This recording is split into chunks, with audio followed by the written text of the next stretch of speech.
can afford to live. What is for the public good?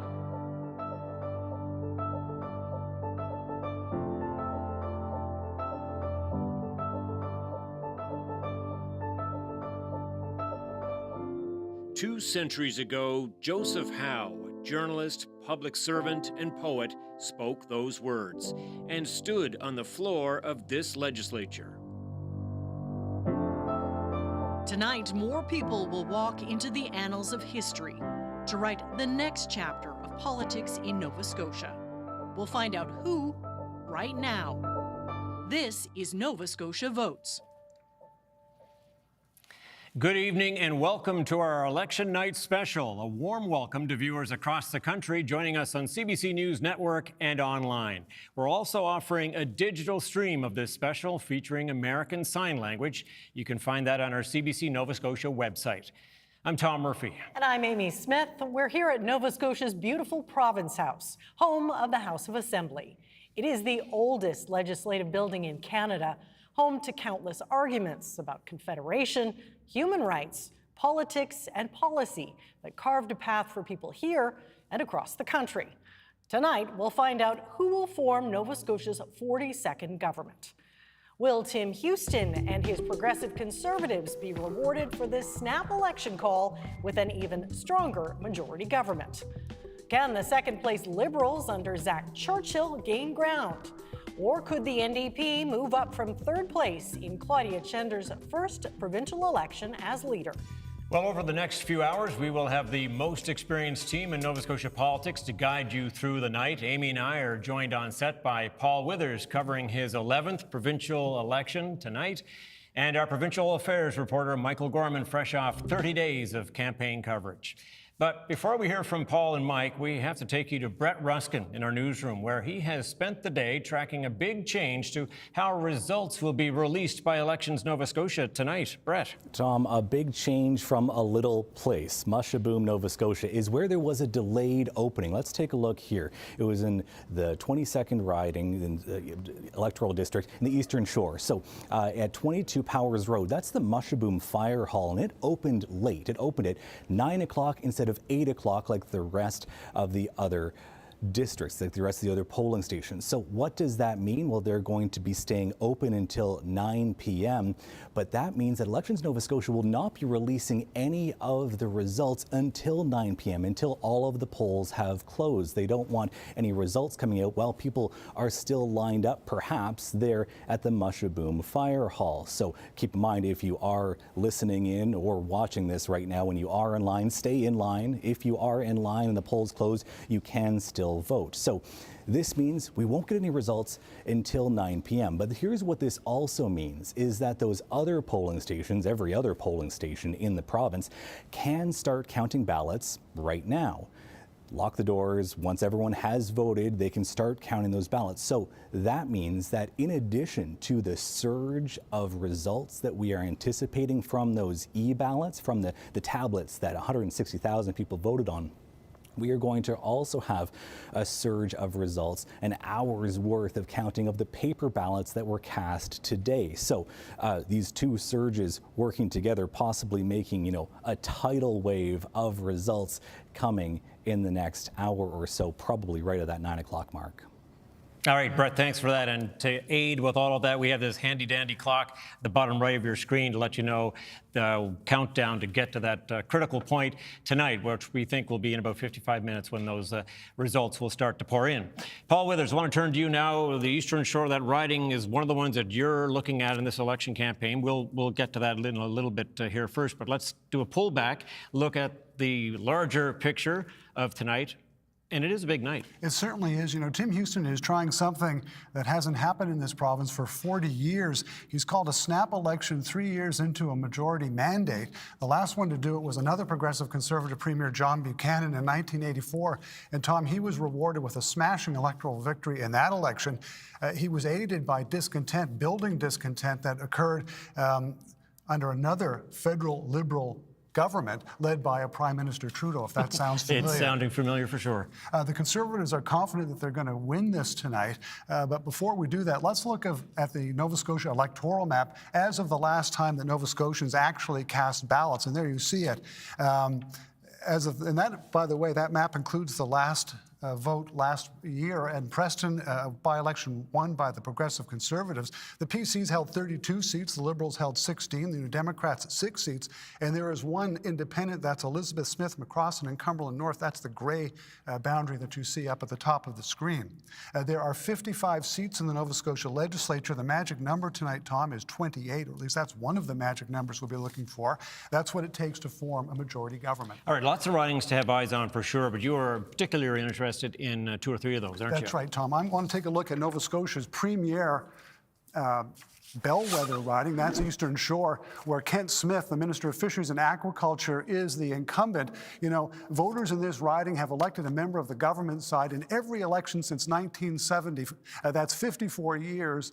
And 15 straight elections. Chances are, if Kent Smith is going back to Province House, so will Tim Houston as Premier. Now, we'll also be taking a look at what happens in suburban Halifax. Suburban Halifax is really the stronghold of the Liberal Party in Nova Scotia right now. It's half of the seats that they hold in the legislature. And I will be taking a particular interest in Clayton Park West. That's a riding where there is no Liberal incumbent. It's been a Liberal riding for 20 years. Elizabeth Domadon, a Filipino-Canadian dental hygienist, is trying to hang on for the Liberals here. This will tell us whether the Liberals have any gas in the tank. And I'll also be taking a look at the ridings in Sackville. In particular, we'll be looking at Sackville-Cobequid. This is a Conservative seat that Paul Russell, a councillor in HRM, the Halifax Regional Municipality, is trying to hold on for the PCs. The NDP's hopes are on Paul Wozni, a former president of the Nova Scotia Teachers Union. The NDP want to break out of their stronghold in downtown Halifax and Dartmouth. It would start in ridings like this in Sackville. Tom?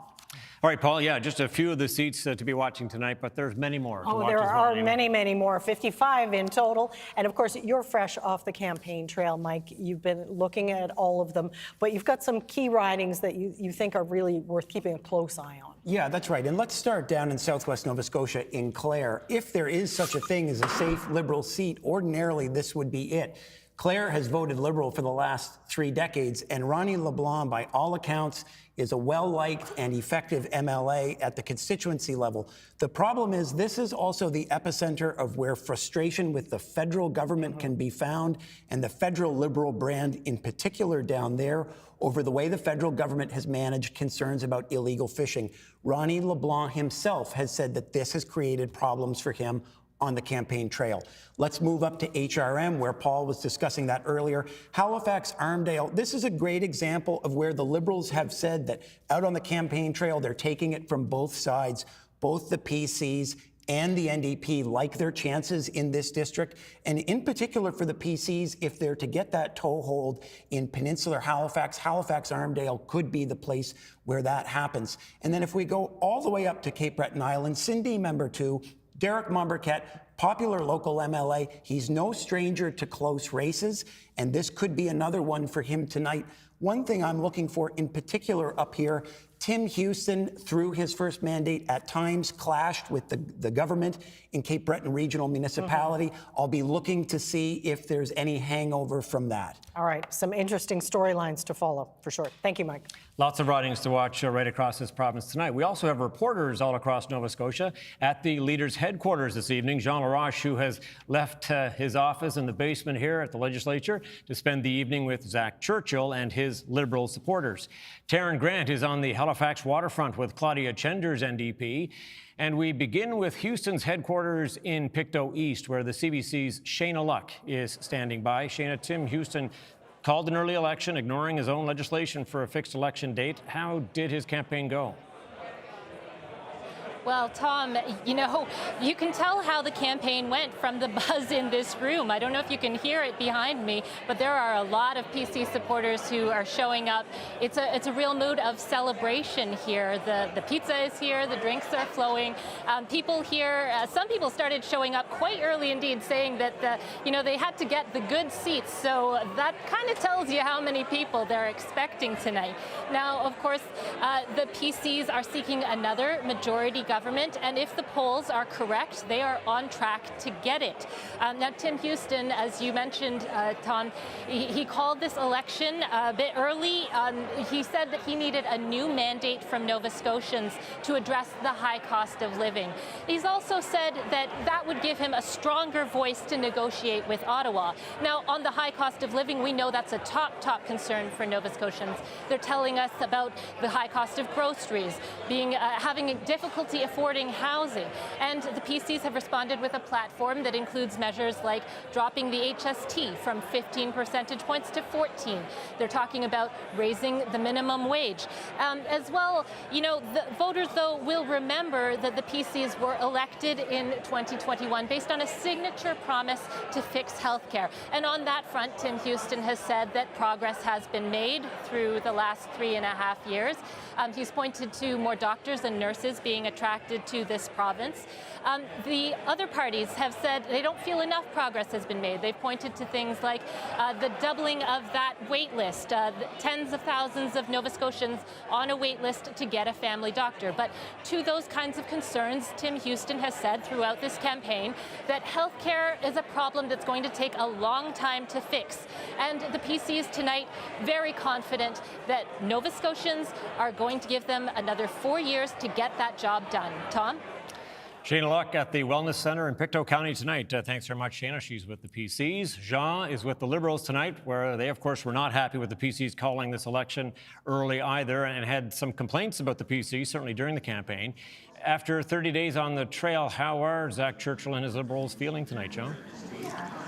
Normally you talk about a tense calm or something as trite as that. Let's call it a tenseness tonight, because it's a smaller room, not as big as where Shayna is, and as yet very few people have shown up. We know that the Liberal leader was here earlier. He actually got up way before the birds. He headed to Cape Fourchou to see off the lobster fleet, which we know dumping day was delayed a day because of high winds and choppy seas. Well, the political winds are blowing directly at Zach Churchill. He's got an uphill battle. We know that after the last election, he had 17 seats, lost one in Preston, as Paul said. 4 more of his team did not reoffer, and of course, 2 of them crossed the floor, one of them just before the election. So incumbency plays a factor, and when you're down to just 10 incumbents, 55 seats is a lot. So the hope is here not for first place, but to end up in second place. We know Zach Churchill inherited a party that had been bounced from government into official opposition status, and that's as low as he wants to go. So that's what people here will be watching for tonight. Tom. All right, thanks, Jean. We'll be talking to you later tonight from the Liberal election night headquarters. Taryn Grant, Claudia Chender has criticized the snap election and then rolled out her platform really somewhat later than the other major parties. How would you sum up Chender's first campaign as leader? Well, Tom, you're absolutely right. The NDP got off to a slow start in this election. It was 5 days before we heard any new policy ideas from them, and it was the 3rd week before we got their full platform. Another big challenge for them in this campaign is that the NDP have been really strong in the last few years advocating for housing and for affordability, but those are issues that every party's talking about in this election, and so, of course, they're having to distinguish themselves from the Liberals and the Tories in ways that they have not had to do before. Another critical challenge is that Claudia Chender is someone that a lot of Nova Scotians didn't know at the start of this campaign. She's been an MLA since 2017, but it's only 2 years since she became leader, and Nova Scotians haven't had a lot of opportunity to get to know her. So while that was a challenge, it's also been an opportunity in this campaign for the NDP to introduce Nova Scotians to their leader and to try to get them to trust her and put their votes towards a party led by Claudia Chender. There is a lot of optimism from New Democrats around this election, and that's something that I've been learning from conversations over the last few days and the last few weeks, but it's something that's really palpable in this room tonight. There are a lot of excited New Democrats who are waiting for the results to come in. A good night for them would be holding on to the seats that they've got, the 6 seats that they've got, and picking up 2, 3, 4 even, or more seats to get them maybe from third place into second. You heard Jean talking about how the Liberals are trying to hold on to second.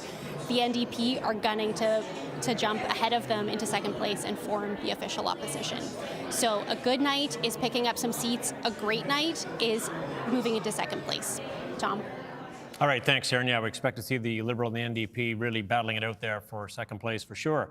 We also have the CBC's Kyle Moore. He's live with us in Cape Breton tonight. He's in the Sydney Mines area with the camp of Fred Tilley, who was the Liberal MLA of Northside Westmount when he crossed the floor to the PCs just before the election was called. Kyle?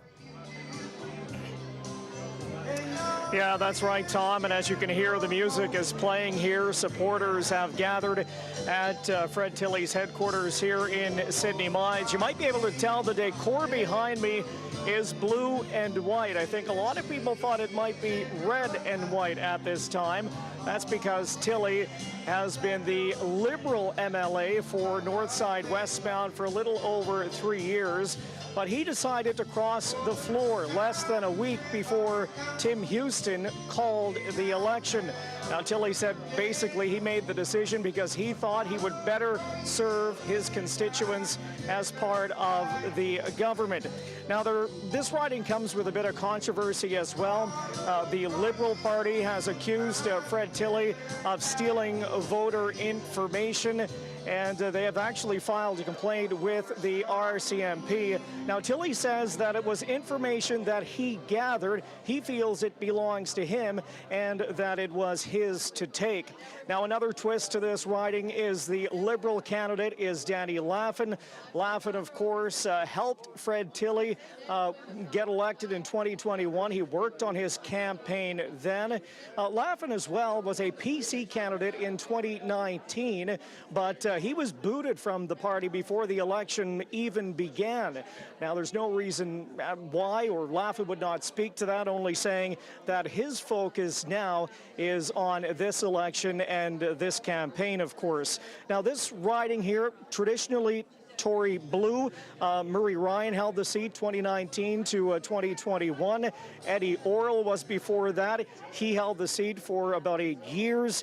And then Cecil Clark, the now mayor of the CBRM, he won the seat in 2001. You have to go all the way back to 1997. That's when Liberal Russell McClellan was elected here in Northside Westmount. But as you can tell, a lot of people have gathered here for Fred Tilley. Tilley, along with his supporters, are hoping they will be able to once again turn this riding blue when the election is called later tonight. Tom. All right, thanks very much for that, Kyle. Kyle is in Sydney Mines tonight, where they're enjoying a little country music as they await the results to come in. I draw your attention again to that clock on the bottom right-hand side of the screen. As Brett Ruskin was explaining earlier, there has been a delay in the balloting in the Eastern Shore riding there, and so that set things back an hour. So we got the countdown for you there ready, poised when we think the first results will be coming in for about 41 minutes from now. But there's lots to digest and lots to chat about before then for sure, and we've got lots of people to do it. That's right. We're joined by a packed panel of political insiders hosted by our moderator, the CBC's own Vernon Ramasar. Vern. Thank you, Amy. I'm joined by Kelly Regan. At dissolution, she was the longest-serving member of the current House. Chris Lydon is the president at M5 Public Affairs and was part of Tim Houston's transition team after the last election. Barbara Imodi, he used to teach communications at Mount St. Vincent University and is a former communications director for the Nova Scotia NDP. And of course, our very own, the host of CBC's Power and Politics, David Cochrane. Nice to have you all here. But panelists, let me start by asking, what are you expecting and what should we be looking for this evening, and what should we keep an eye on? Let me start with you, Chris, since you're the one with the most optimism I detect on this panel. Oh, yeah. It's abounding in optimism. Well, I think Barb's got some optimism too. And what's interesting, actually, is I think we're all going to have very interesting narratives tonight. And by narratives, I don't mean fiction. I think there's going to be an interesting tale to tell, sort of in each party's result, and obviously we'll get into that as we get going. Clearly, it's the polls would suggest, and the last several polls from all of the pollsters have have been quite consistent, including one, full disclosure, that's affiliated with my company, MQO, that released a poll that said the most recent numbers were sort of in the 51, 25, 2022 range, and that's just going into the final weekend. So we'll see if those numbers hold. If they did, they would be quite historic, sort of Buchanan 1984 era historic, that could likely push the seat count into the 40s. But I think the Progressive Conservative War Room isn't necessarily expecting that level, but they're not taking anything for granted and spending all kinds of time and knocking on doors and collecting data, et cetera. I think, again, with optimism, looking forward to the result tonight, and again to see if it is in fact a validation of kind of what the battle plan is, less so about calling an early election, more so about having Nova Scotians validate that they recognize that Premier Houston has a plan. It's quite lengthy. They've engaged in hundreds of initiatives to tackle healthcare and affordability and housing, and whether or not people believe and endorse that plan is working and want to give them a shot at some more time in order to get a lot of those solutions finalized. Kelly, Zach Churchill has had a bit of an uphill climb. He's had some defections. He's had some other issues. He's got the federal government to deal with as well. What do you see happening this evening? What are you looking for? Well, I would say that, off the top, we did have a number of people who retired, as did the Progressive Conservatives. But when you have a smaller caucus, you feel those retirements more. So it is a bit of an uphill climb when you do have to replace retiring members. What I did see during the election campaign was Zach Churchill really stepping up. They released a really comprehensive platform that gave a lot of people something to look at and look through in the early days of the campaign. And then Zach just rallied the troops, did a great job on 2 successive debates, and rallied the troops from one end of the province to the other, because the Liberal Party has seats from one end to the other, and really got out there and worked hard. So I'm hoping that we will retain our official opposition status tonight, and so very positive going into the evening.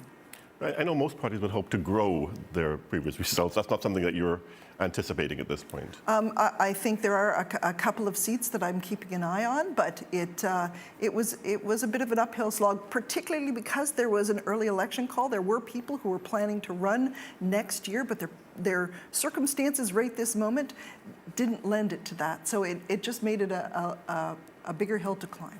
So it's a whole strategy. We always want to hold on to some more, but never say never. Right? Barbara, this is sort of an optimistic time for Claudia Chender and for the NDP. Absolutely. Traditionally an urban party in Nova Scotia. Yes. Are you looking to see if that grows beyond the urban centres? I think that is very important. We expect that there will be growth in the Halifax Regional Municipality, which is nice to have more depth, but you want some breadth. And if you are going to form government, which if the NDP is the official opposition, then really that is a government in waiting scenario.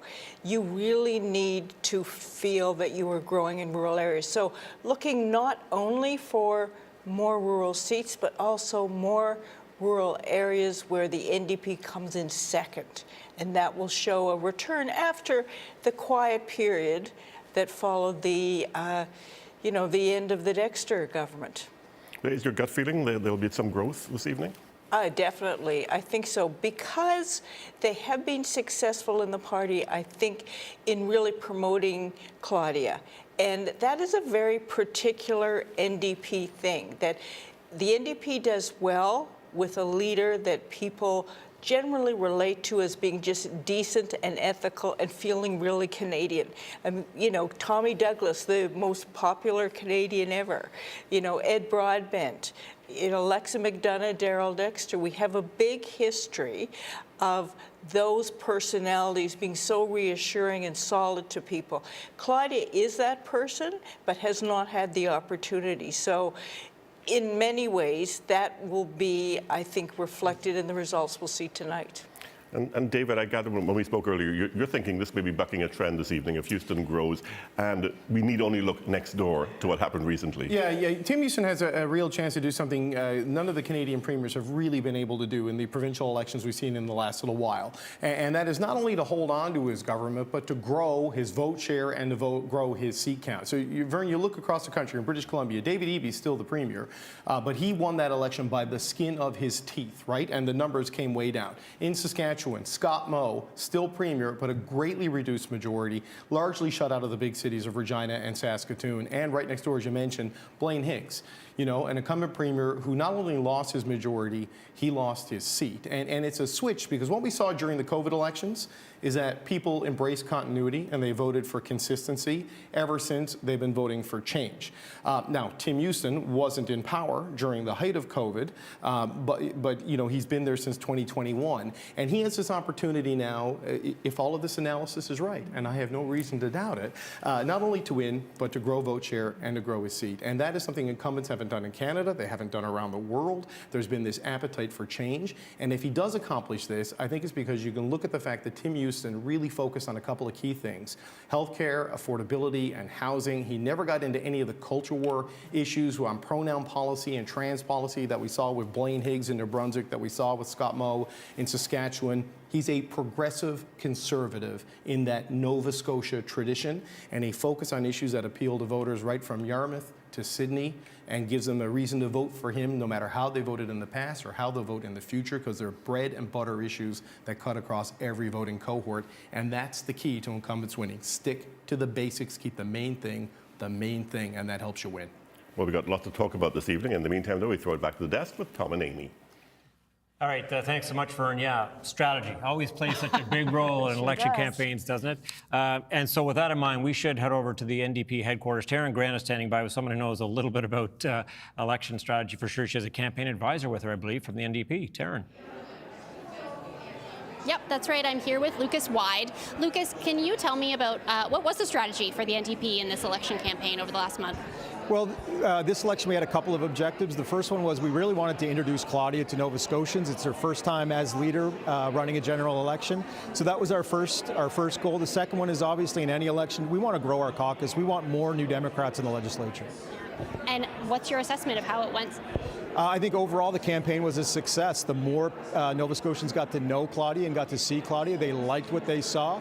Her message of more affordability on homes, more access to primary care, and putting more money back in people's pockets, people were very interested in her. Of course, the ultimate measure of success is going to be how many seats do you win tonight, but there are other metrics that your party can look at. What will you be dissecting in the days and weeks ahead? Well, I mean, I think the seats is the obvious one. Do we put more New Democrats in the legislature? But we also want to see of our overall vote count and our percentage of vote across the province. Are we continuing to grow? Are people listening to our message, and are they ready to elect more New Democrats? You've been working with this party for a long time, back to the Darrell Dexter days. What do you think are important distinctions between New Democrats of a decade ago and the New Democrats in Nova Scotia today?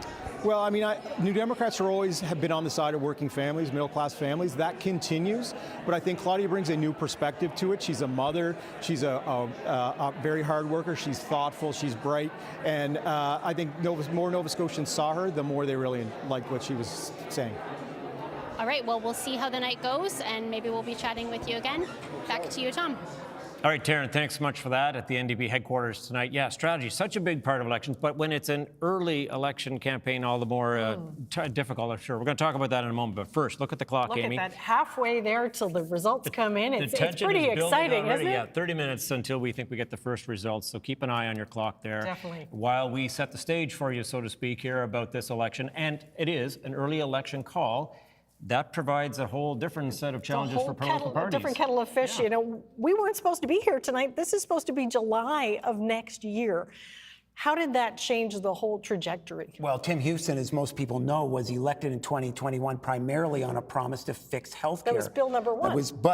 Bill number one, the first piece of legislation he passed was a fixed election date for, as you say, July of 2025 rather. But last summer, he started to muse about the idea of potentially going early. And then we saw the characteristic hallmarks of an early election call. The PC started nominating candidates.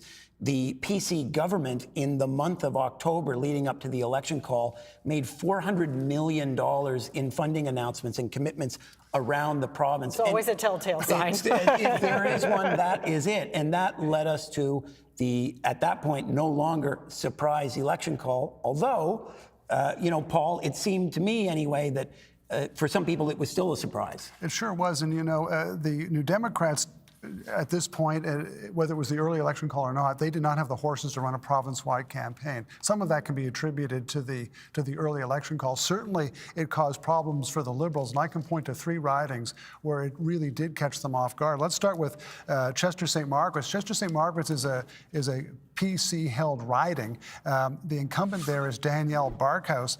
The Liberal there on the right, Laura Mulrooney, that was a well-known operator of a popular Chester bakery there. A lot of people bought bread from her over the years. She's recently sold it.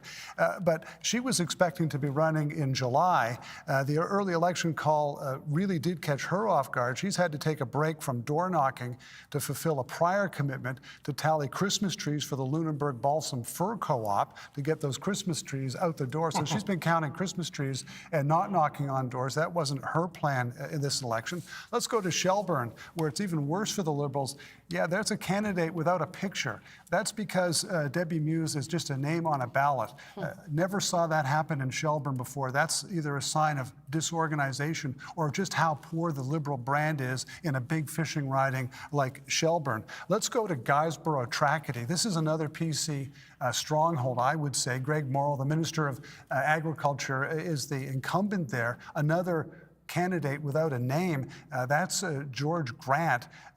He's in his 80s. He told the Guysborough Journal there he had no intention of campaigning, but he just agreed to let his name stand. His name was removed from the party website. These are not signs. These are not healthy signs for a political party, especially one with a track record and sort of part of the Nova Scotia political culture, like the Nova Scotia Liberal Party. These are all bad signs for the Liberals. Yeah, all part of the strategy playing out for the PCs, and obviously the PCs, are expected to do well tonight, and we'll see how that turns out. 27 minutes on the clock. It's counting down, and counting isn't it? down. We will get a clearer picture of how the night begins to unfold within about less than 30 minutes for sure. Talking about strategy, let's head our way over to the PC headquarters now in Pictou County. Shayna Luck is standing by with the co-chair of the PC campaign, Tara Miller. That's right, Tom. I'm here with Tara Miller, who ran two of Tim Houston's campaigns. Can you tell me about how this campaign compares to last campaign? Thank you, Shayna. Yeah, so it's been a joint effort for sure. Myself and my repeat co-chair, Cameron McKean, and we have a fabulous team. This campaign, we had fabulous candidates in 221, and the voters responded to that, obviously, with the majority government that we were able to return.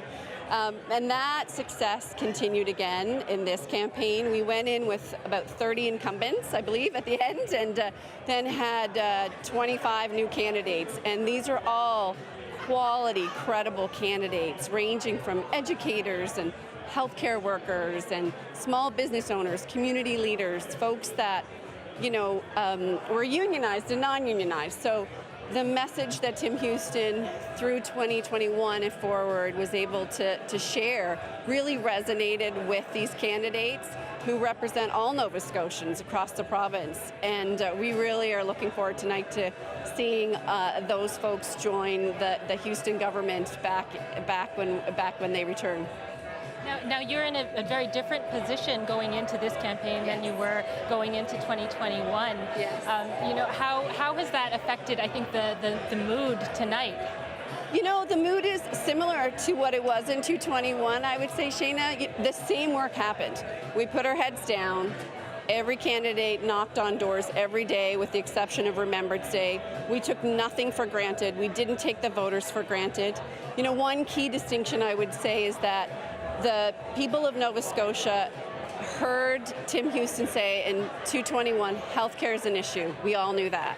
I've inherited this problem. I'm going to do my best with my team to fix it. It's going to take time. Be patient with us. We will make a difference. And that's exactly what's happened since 221. He's still not saying it's fixed. Of course it's not. There's lots of work to do. But the message to Nova Scotians, which I believe has really resonated with them, is like the path is in action, is in motion, and we will continue on this path with the good work we've done in healthcare. You know, also different, of course, from 221 is the fact that healthcare is now still the #1 issue, properly so, with lots of work that has been done and will be done. As an aside, someone told me tonight that the Nova Scotia Health app, which is a direct result of the Tim Houston government, has been downloaded by 510,000 people. So 1 in 2 people are now using that app in Nova Scotia, which is tremendous, right? That opens up so much efficiency and so much possibility for healthcare. That's just one example. But the other issues, of course, in this campaign, affordability, big issues, pocketbook issues, housing affordability, and the impact of the carbon tax on Nova Scotians as they're struggling to make ends meet. So in 221, the focus was singularly on fixing and starting the fix for healthcare. And now we're in a place where we can respond, the government can respond to these affordability issues by, you know, raising wages with a higher minimum wage, lowering taxes, increasing the personal exemption bracket. So those are all things that we've been able to evolve with times. Times change, and I think the collection of all those things have resonated with Nova Scotians, and we'll see how much it's resonated tonight. Certainly, we'll see starting in just about half an hour. Yeah, exactly. So, talking about results, though, we're all waiting for results, yes. And of course, you're wanting to better the seat count. You know, for you, what would be, what are you expecting? What are you looking for and hoping for? We want to have Nova Scotians represented by candidates who believe in Tim Houston's vision and want to work with him and with the current team to make that vision and that plan continue. So that's our focus. It's not about raising the seat count. It's about making sure that we have, you know, new and old MLAs to join Premier Houston and the journey forward, because it still will be a difficult journey.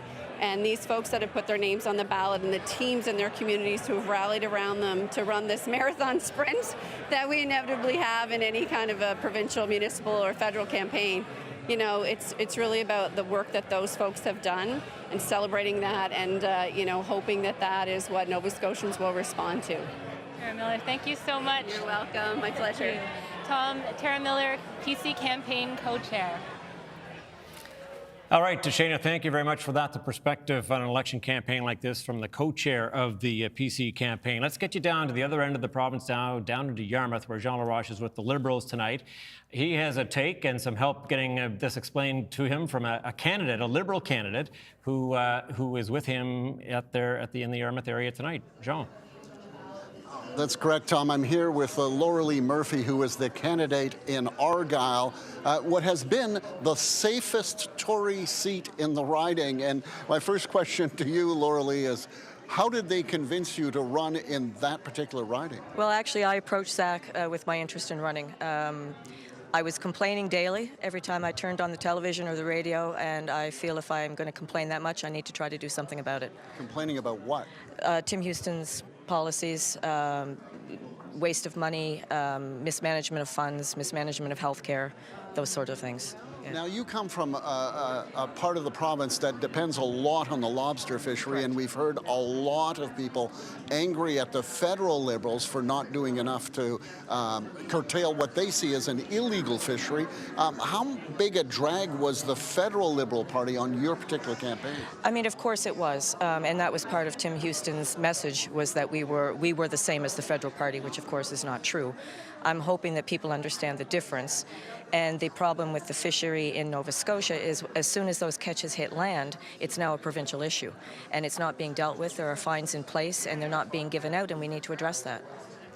And what do you hope for tonight for the party in general? I hope that the party increases its popularity. We've run a very clean campaign, I think. It's been a very positive campaign. For me especially, I've really enjoyed meeting all the residents. I had a goal of talking to all 6,000 people, and I fell short of that because I ran out of time. But it's been a very positive experience for me, and I think you'll see me again. You'll do this again? I will do this again, absolutely. All right, that is Laura-Lee Murphy, who is the Liberal candidate in Argyll, arguably one of the toughest seats for a Liberal to win in this province. Tom. All right, Jean, appreciate that, and thank you for that indeed. All right, drawing people's attention to the clock again, because we're down to 20 minutes now, and for people who are just tuning in, I should remind you that there was a delay at a poll in Mushaboom on the eastern shore of Nova Scotia. That's set things back an hour, and so that's why the results aren't coming in. We do expect they will pour in and pour in very quickly at the top of the clock, so in about 19 or 20 minutes from now. And that's when you'll start to see the PC, Liberal, NDP, and Independents start to light up there on the television screen. So stay tuned for that. Lots of excitement building as we I make think our we're way to going to that. see a lot of excitement as soon as that clock hits zero. I'm looking forward to the momentum and then the great influx of votes. But, you know, Mike, you've been covering this campaign from start to finish. What's your big takeaway from all of it? Well, you know, there are different observations for each of the three parties and the campaigns they ran. But one thing that does stand out about the PCs, and in fairness to them, organizers for the campaign predicted it would be like this. Usually when a campaign is running for re-election and it looks like it's smooth sailing, they're happy to keep their heads down and go about their business and leave it at that. This campaign decided early on that they were going to take swings. They were not going to allow their opponents to try to describe them or position them. And we saw that regularly, particularly in the first half of the campaign. Near daily news releases, social media targeting from the PCs towards opponents. Sometimes it was general. We heard Ms. Murphy there talking about comparing the provincial and federal Liberals and trying to lump them together. But the PCs also made a point of targeting certain NDP seats where the representatives weren't from those districts. They made a point of going after specific candidates, and you know, whether that's because they felt they had a chance there and they were close, we'll find out in perhaps 18 minutes. But it was a decided strategy from the PCs that while it bucks the norm, they felt that was the approach they wanted to take. Paul, I mean, you saw that in particular as you drilled down into some of these districts. That's right. You know, it was a combative and abrasive approach that we saw from the Progressive Conservatives in this election campaign. All's fair in politics. If we take a look at the riding, for example, of Annapolis, Carmen Kerr, whether he wins or loses tonight, will emerge bruised. He's the Liberal incumbent there, popular in his riding. His opponent there, David Bowlby from the Progressive Conservatives. Late in the campaign, he underwent one of those news release attacks late, accusing him of hurting doctor recruitment efforts, which is a big deal in any part of rural Nova Scotia. That was an attack line that the Progressive Conservatives tried earlier in the year and got zero traction with any of the media in this province. They also produced the Progressive Conservatives, just to bring this really home and make it a family thing. They released a video of Bowlby with Tim Houston down there by the bus with Carmen's uncle. Greg Kerr, he's a former Progressive Conservative MLA, longtime one in Annapolis, and was a Conservative MP in Ottawa. He was endorsing not his nephew, Carmen Kerr, but David Bowlby. Don't know whether that was necessary, but that gives you a taste of what's been going on in Annapolis. Kerr, on his part, of course, managed to get out a video from the man he replaced, which was Stephen McNeil, speaking in glowing terms of Carmen Kerr. We don't know how that race is going to end tonight, but that gives you a flavor of what's actually been going on in the ground in this race, while Tim Houston has been talking about Team Houston and make it happen and all that stuff. Behind the scenes and at another level, there's just been a constant barrage. Some sharp elbows. Yeah, some sharp elbows. Talking about candidates here tonight, and Kyle Moore is in Sydney Mines with a pretty interesting candidate because of his actions days before the election was called. Let's check in with Kyle now on that. Yeah, Tom, I'm here with Fred Tilley right now, and as you can hear, the music is playing behind us. Everybody seems relaxed. Fred, how are you feeling right now? Well, Kyle, you know, it's a combination of emotions, the nervousness, the excitement. At the end of the day, we've done everything we can do, and it's in the hands of the voters. And you know what? The mood here is fantastic, and it's the constituents that give me the energy. And there's a big crowd here, too. yeah, it's really nice to see the support come out for for our thank you party, and that's what it's all about. This is about having some fun tonight, watching the results together, and then thanking everybody for their contributions to the campaign. A bit of a twist to this riding because one of your opponents is Danny Laffin, a guy that you know well. It's almost like you guys switched roles here. Yes, we have. So, obviously I switched from the Liberal Party to the PC Party, and Danny was a long-time PC member that switched to the Liberal Party. So it's, at the end of the day, it's less about party politics, and it's more about the constituents and what can happen in this riding going forward. So talk a little bit about that decision then. I mean, there's been lots of conversation around you making that decision across the floor. Talk about the decision and what you heard on the doorstep about it. So the decision for me is quite simple. At the end of the day, there's an opportunity here for Northside Westmount to be at the table where the decisions are made. So we can get more done. So Joanne and I in our office have worked tirelessly for the last 3.5 years, and we've helped so many people. The ability to be on the government side, I think, just allows us to help the community that much more, as well as our constituents. So what kind of conversations did you have with people that voted for you the last time, a Liberal vote? This time around, of course, you're running for the PCs.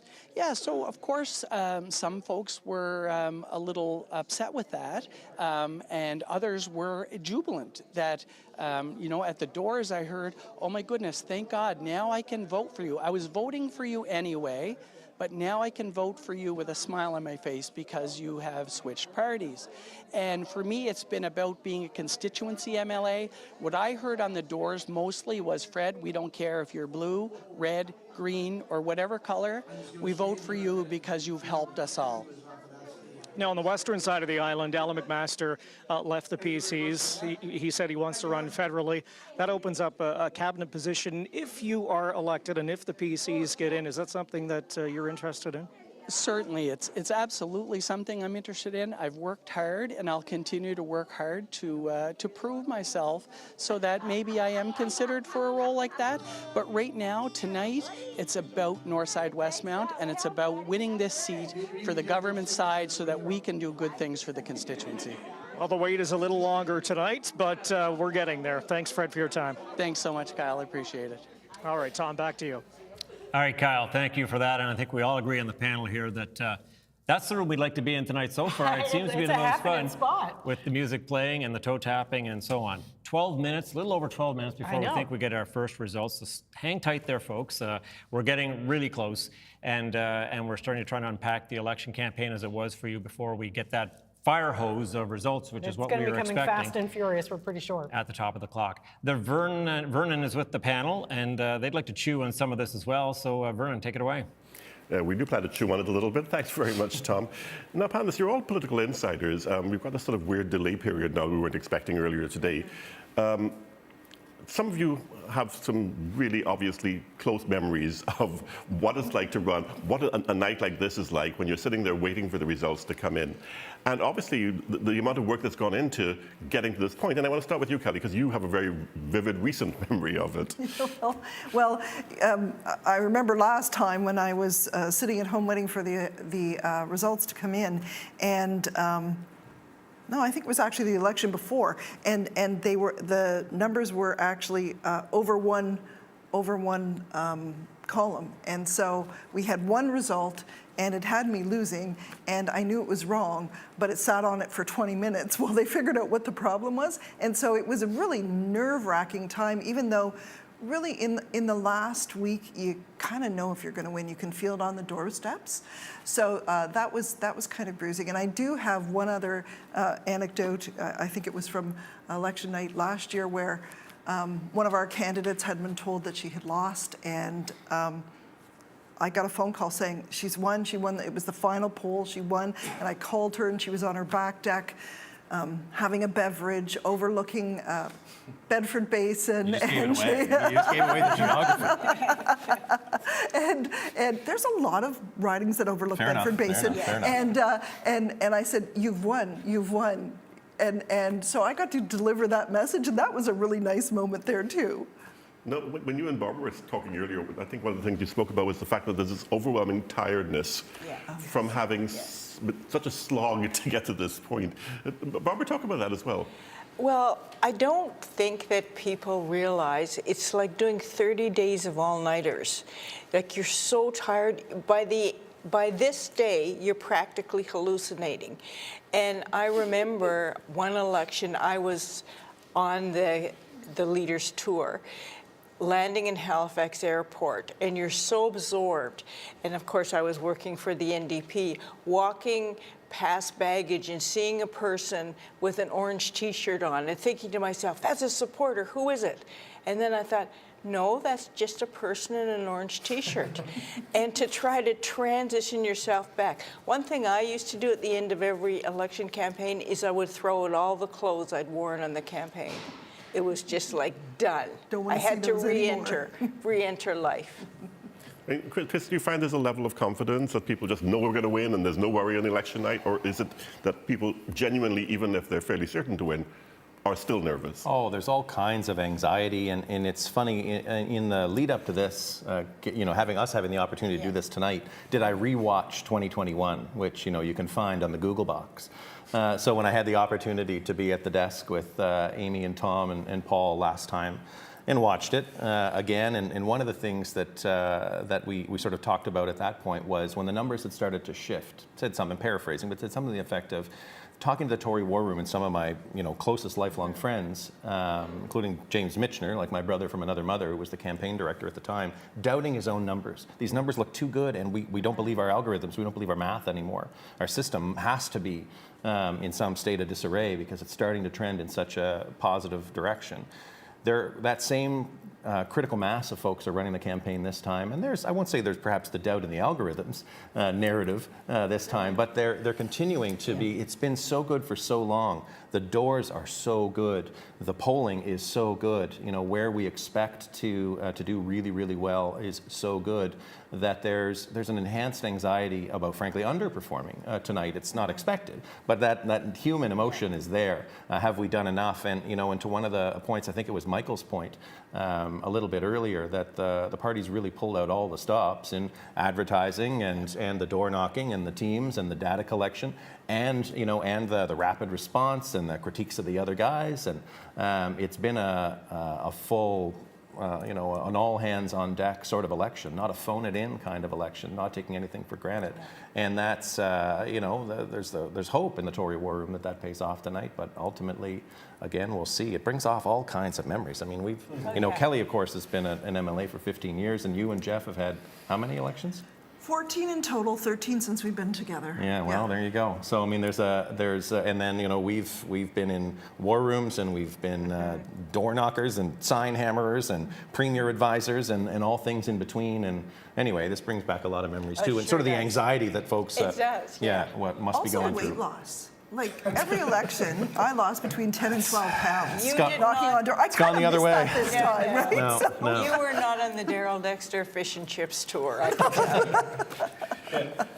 I look at it from the perspective of poor Tom and Amy having been in that chair in Newfoundland and Labrador, that if there's more delays, you end up treading water on live television for hours and hours and hours. So hopefully that doesn't happen. But like what's happened in Mushaboom has delayed these results, but it's probably just really delayed the inevitable for a lot of people, right? Because they're tracking their voter ID, they're knocking on the doors, they have a sense of what's coming in, they're cross-referencing that with the voter turnout that day, so they have some sense of what is going on out there, and we just like the verdict to be read by the jury to let them know how it all worked out. And for, with an election like this one, where a lot of races are pretty much decided, really going into Election Day, it's those tight, narrow races where the anxiety is really high. I mean, take Zach Churchill, the Liberal leader down in Yarmouth, right? Where the fishing issues are so, significant down there. It's dumping day for the lobster fishermen for their traps. Are they just going to dump their traps, or are they going to dump the Liberals? Zach Churchill wants to know that as fast as he can, and this delay just adds to the anxiety and tension that's there for the party expected to have a tough night ahead of them. Well, they don't have many minutes of treading water left, so let's go back to Tom and Amy at the desk. Yeah, the added anxiety of the delay and weight loss during the campaign. Weight so, loss, you know, there's a lot of some benefits upsides, to the right? campaign. Yeah, 5 minutes or so, a little over 5 minutes before we think we'll get our first results. It's like New Year's Eve, It right? does, We're just isn't it? waiting for when the does countdown. The ball drop, you know? Okay, but in the meantime, we were kind of on the campaign chair tour, it seems, because we're going to go down to Yarmouth again. Jean Laroche is standing by with the Liberal campaign chair down there, I believe. Jean? That's correct, Tom. I'm with Heather Chesson, who is the campaign co-chair of the entire provincial campaign. And we were talking a lot, Heather, about the kind of anticipation, the butterflies as you wait for the results. How are you feeling? I feel fine. I feel very good about our campaign. I feel very good about the job the leader has done. I'm proud of our platform, of our candidates. They've all worked so hard, and 40% of our candidates are women. So no, we feel very good about what we've done.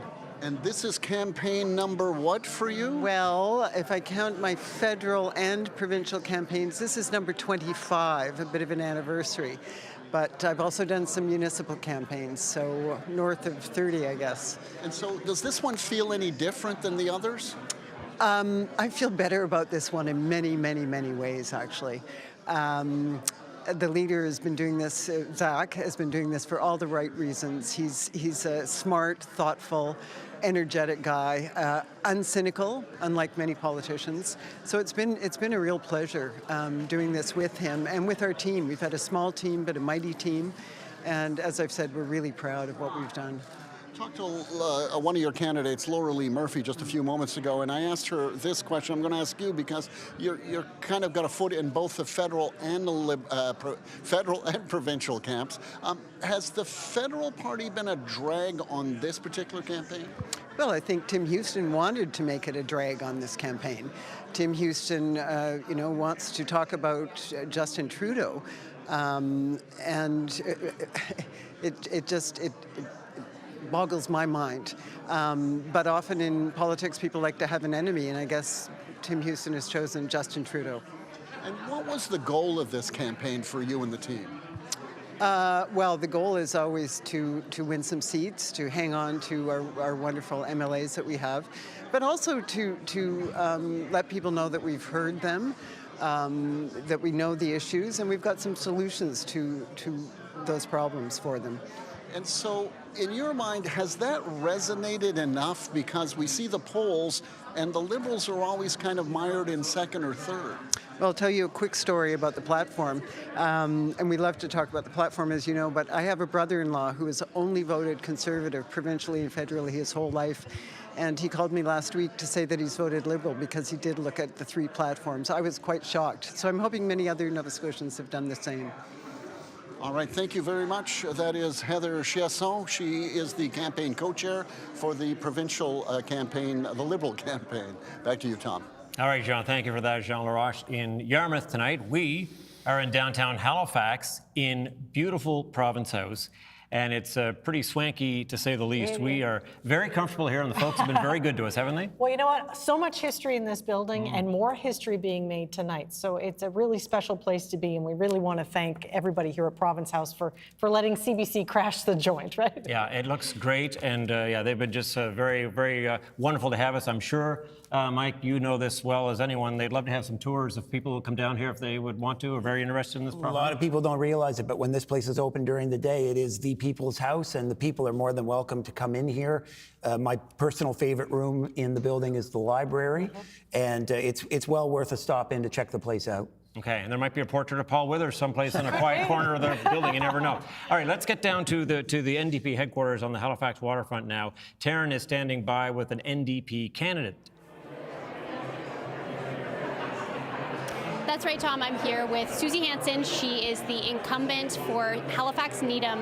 And Susie, we've been talking a lot tonight about the strategy for the NDP overall, but I wonder what the strategy has been for you as an individual candidate in this election. I think our strategy was just to talk to as many people as possible and really connect with folks in community. That's what has been working. That's what people want to see and hear. They want folks to actually really have conversations about what's really going on in Nova Scotia. And what were you hearing most on the doorstep? a lot of the times it was about housing and affordability, similar to the priorities that we have in our platform. And I think it's telling to how Nova Scotians truly feel about what we've seen with past governments. So, you know, we were just telling them, get out and vote for the person that matters the most, which is our party. How are you feeling after 30 days of campaigning? I'm actually really high energy right now. This is an exciting time, but I will say that I couldn't have done this without my team, my community, the people around me, which kept me motivated to do this work. So I'm feeling great, and I know that this is going to be wonderful for them and our community. This is your second election, second campaign. How does this one compare to 2021? Well, I mean, they were both unexpected. What we're finding, this one shouldn't have been unexpected, but something that was different was that, you know, the timing, right? Like, we just had no idea what was going to happen, and we just had to go with what we had to work with and adapted as we went along. And it went really, really well. Like, we had a wonderful uptick, and people were very responsive. Thank you so much for chatting with us tonight. Tom, we'll send it back to you. All right, Taryn, thank you very much for that. Well, we, as we said earlier, are in historic Province House in downtown Halifax on election night. We are at the top of the clock now. The clock that was on the screen has disappeared, which is an indication that we do expect the results to be coming in very quickly, and lots of them in a rush here shortly. They're coming. Joe Howe looking over our shoulder, keeping a good eye on things. And Mike, this is what the parties are waiting for, how things break, how things go tonight. Talk to me a bit about that. Well, I think we've heard from the guests with our folks out in the field, but let's just state the obvious here. For the PCs, the question is, how big will that number be? They surely are expecting their majority to grow. Can they get up to 37, which would give them a supermajority in the House? Can they get over 40 and approach Buchanan's record? For the Liberals, it's all about, can we hang on to what we've got, or are we risking slipping into third place? We already see numbers coming up at the bottom of the screen, 3 for the PCs, 5 All right, for the PCs. these are first results, exactly, Mike. 28 seats for the majority. The PCs on the board now with 5 leading and elected, 1 Liberal, 1 NDP. 46 seats to come. Jumped up to 7 already for the PCs. They're starting to come in quickly now, They are coming as we fast. expected. To remind folks, these are the advanced ballots that have been counted, and the button was hit and they were sent, and ballots being counted tonight from today's election day as well. PC's up 9, Liberals 1, NDP 1. So early on, Paul, everybody on the board except the independents. exactly, early on going the PC way, at least here. That's right. This is what the Progressive Conservatives expect to unfold. Just a reminder to our viewers tonight, there's David Bowlby. We were talking about Annapolis, about a quarter of the polls in with Bowlby, who is the farm manager for Agriculture Canada's research station in Kentville, up by 195 votes. This was a seat that got some attention from the Progressive Conservatives. They wanted to take it away from Carmen Kerr. Bowlby is up by 195. 12 of 46 polls according there, yeah.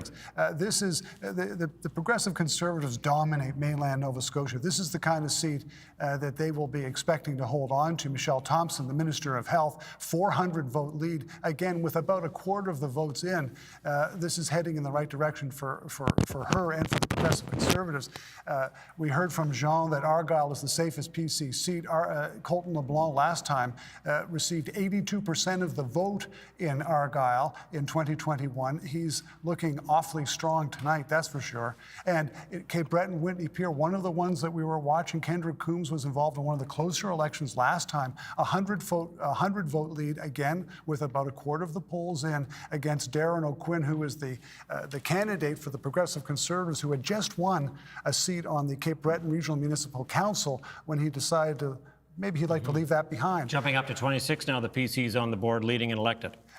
Interesting situation here. Liberals have great hopes for Braden Clark. They're hoping that he's one of a safe seat in those suburban Halifax ridings. But with 3 of 48 polls reporting, he's only got 140. He's got 148 votes. That's a 23-vote lead over the Progressive Conservative. The scoreboard there, Paul. The PC's up to 30, now into majority, well over that line they need to be for a majority government in Nova Scotia. 8 for the NDP, 1 for the Liberals, 1 independent, with 50 15 seats to report. Maybe we should explain to the viewers, you're seeing something on the bottom right-hand screen. Every 6 minutes or so, you will see your riding sort of click through. If you keep your eye on the bottom right-hand of your screen, we will cycle through all of the 55 ridings throughout the evening. So every 6 minutes, you should see your riding pop up. And for all of you on radio, we'll try and keep you abreast of the numbers as well. 30 seats now for the PCs, 8 for the NDP, 1 for the Liberal, 1 independent, leading and elected. 15 seats still to come in the province so far. Some huge numbers coming on the board for the PCs. Let's take a step back and look at the bigger picture right now. We can look at the vote share in this province. Huge number. 60%. Wow. That is a big one. That is a major number. Considering the last election, the PCs got 38.4% to form a majority. This is huge territory, Mike. It's massive territory, and it's reflected in that seat count down at the bottom. Right now, 30 for the PCs, but I got to draw your attention to the other two numbers. 19.1% vote share for the Liberals, 18.9% vote share for the NDP. But look how much more efficient their vote is. With 18.9% of the vote, the NDP currently are leading in 8 seats.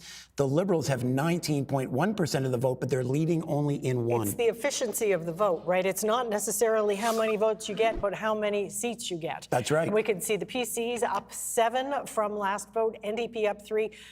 Another flip side of the coin there, the Liberals down 10. So this is shaping up to be a very, very bad trend for them this evening. Certainly not where they want to be. In fairness, there are still 15 seats to come, so we're not sure, how that might change things. But right now, we're headed towards worst case scenario right now for the Liberals. If they're down to 1 seat, they risk being an unrecognized party in the legislature. And we've got 45,000 votes in the system right now. So it's a start of what could be a big, big night for the Tories. Well, it already is looking that way. There they are sitting steadily above the 28 seat mark for a majority. They've got 31 right now, which is what they had, of course, after the last election. They're certainly hoping that that number will come up. It's already gone up to 33. And 37, they get super majority. 37 gives you super majority. And quickly, for folks who don't know, who aren't political nerds, 37 seats is 2/3 of the seats in the legislature. And if you have 2/3 of the seats, you can change the rules of the House without the cooperation of the opposition. And that means things like structure of committees, whether or not certain committees exist, who's on them, the hours the House sits, and perhaps most importantly, the mechanisms that the opposition uses to limit debate and stretch it out can be halted. Mike, I have to interrupt you there now because the CBC Decision Desk is about to make a projection for who will form a majority government here in Nova Scotia. And there you have it. It will be a progressive conservative majority government.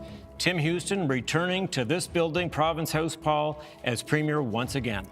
Well, I guess we can safely say that the early election call worked. He was able to take advantage of discontent with Justin Trudeau, caught the other parties off guard. But I think you have to say it's not going to get much better than this for the progressive conservatives. Inside election night headquarters there, the PCs, and people are watching the TVs and enjoying what they're seeing and hearing. You know, governments in Nova Scotia are usually rewarded with a second term, but this is shaping up to be a really big win for a second term. And certainly it would be a vindication for Tim Houston as a leader. It would be a vindication for the government that he ran. He was obviously the most popular leader in this election. That was what polling told us throughout, that in fact, he was best seen, there they are, they're starting to clap through, and so they should. He was seen as best able to deal with the issues that voters really cared about. We heard David Cochrane refer to that: healthcare, affordability, lowering taxes. They were a second, close second to the. They're celebrating. And so they should. Close second to the NDP on improving housing. But this is the PC party's night. Just 37 seats to 7 for the NDP. And they are doing it with style for sure. The PCs, for those of you watching the board, 37 for the PC, leading and elected, 7 NDP, 3 Liberal, 1 Independent, 7 seats still to report in Nova Scotia. But boy, we're getting a good picture of what's happening here in the province. Exactly. When we step back again, you know, last time we looked at the share of the vote, it was 60% for the PCs. If we can pull up that again, they're sitting at 36 seats right now. 8 for the NDP, 3 for the Liberals, and 1 Independent. Down a tiny bit from the last time we showed this board, but still a massive number, 57.8%. That's the share of the vote for the PCs. And as we talked about earlier, 21.9% for the Liberals, but it's not reflected in the actual seats that they're leading in right now. No, and this is at least partially a reflection of the fact that the Liberals very much had to run a province-wide campaign tip to tail. Zach Churchill was from Yarmouth to Cape Breton and back, because that's what you had to do. The NDP, as a more metro-centric party, at least for now, going into this election, were concentrated primarily on metro seats. They were up to Cape Breton a little bit, down through the valley a little bit. But let's state the obvious here, that the core strength of that party is in HRM. And so that lower percentage share is still translating into more seats. Yeah, look at that.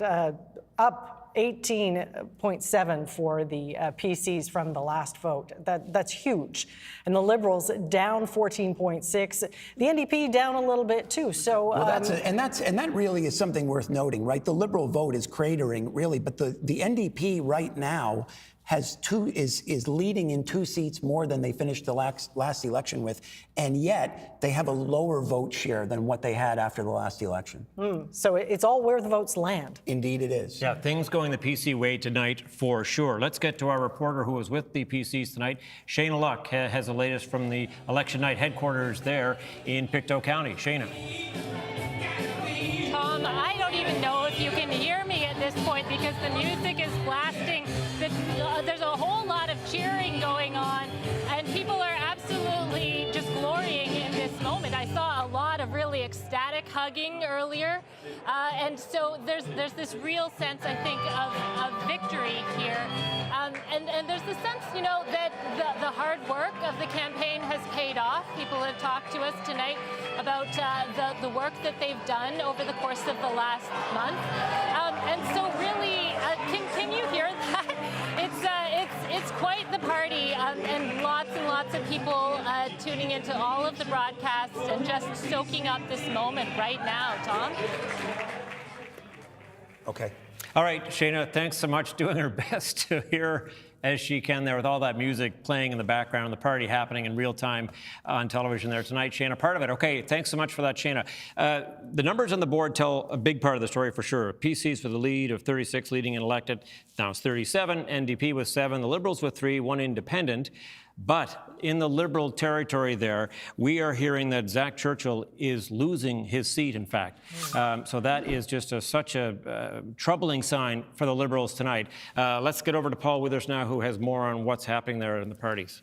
Yeah, it's not going well for the Progressive Conservatives, but if it's not going well for the Liberals, it's certainly going great for the Progressive Conservatives. Let's take a look at our first elect tonight. This is the first one that we called Kim Masland in Queens. Not a surprise here.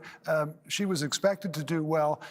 She's up by 1,300 votes with 2/3 of the votes in here. Masland expected to be driving up, like a lot of these rural Nova Scotia seats, the vote share that the Progressive Conservatives are enjoying right now. A big, massive wins. Let's take a look at where they're winning in Halifax. Not an election yet. This is an interesting riding. Just a 15-vote lead for Adagoki, Fideri, and Clayton Park West. Interesting, the Liberal is at 178 here at the bottom, but it's still, this is not a done deal. Just a 15-vote lead with the Conservative, the Progressive Conservative ahead in what was a Liberal riding. Rick Burns with a more comfortable lead in Hammonds Plains, Lucasville. Ben Jessam came in with the Stephen McNeil government in 2013 and has beat off every challenger since then. Rick Burns is a guy who runs the White Hills Ratepayers Association. That's a big subdivision in that riding, a strong local candidate. This would tell you that the PC strength is moving right into suburban Halifax, which is what they want and what the Liberals did not want to see happen tonight. Tom? All right, Paul, thanks so much. Yeah, things ticking up for the PCs. They're now at 37. That's in the supermajority territory that Mike was talking about earlier. And we know that there are 10 seats where there's less than 100 votes separating them. Too close to call right now, so there are some real horse races still going on tonight. So there's going to be a lot of storylines to talk about. Yeah, 7 seats to report yet in the province of Nova Scotia. But for you folks watching and for our radio audience, 37 PC, 7 NDP, 3 Liberal, and 1 Independent. All right, let's get you over to our election night panel again and Vernon Ramazar. Vernon. Thank you very much, Tom. Well, panelists, what are we seeing unfolding in front of us here? I don't know who to start with. Chris, maybe you. Yeah, boy, oh boy.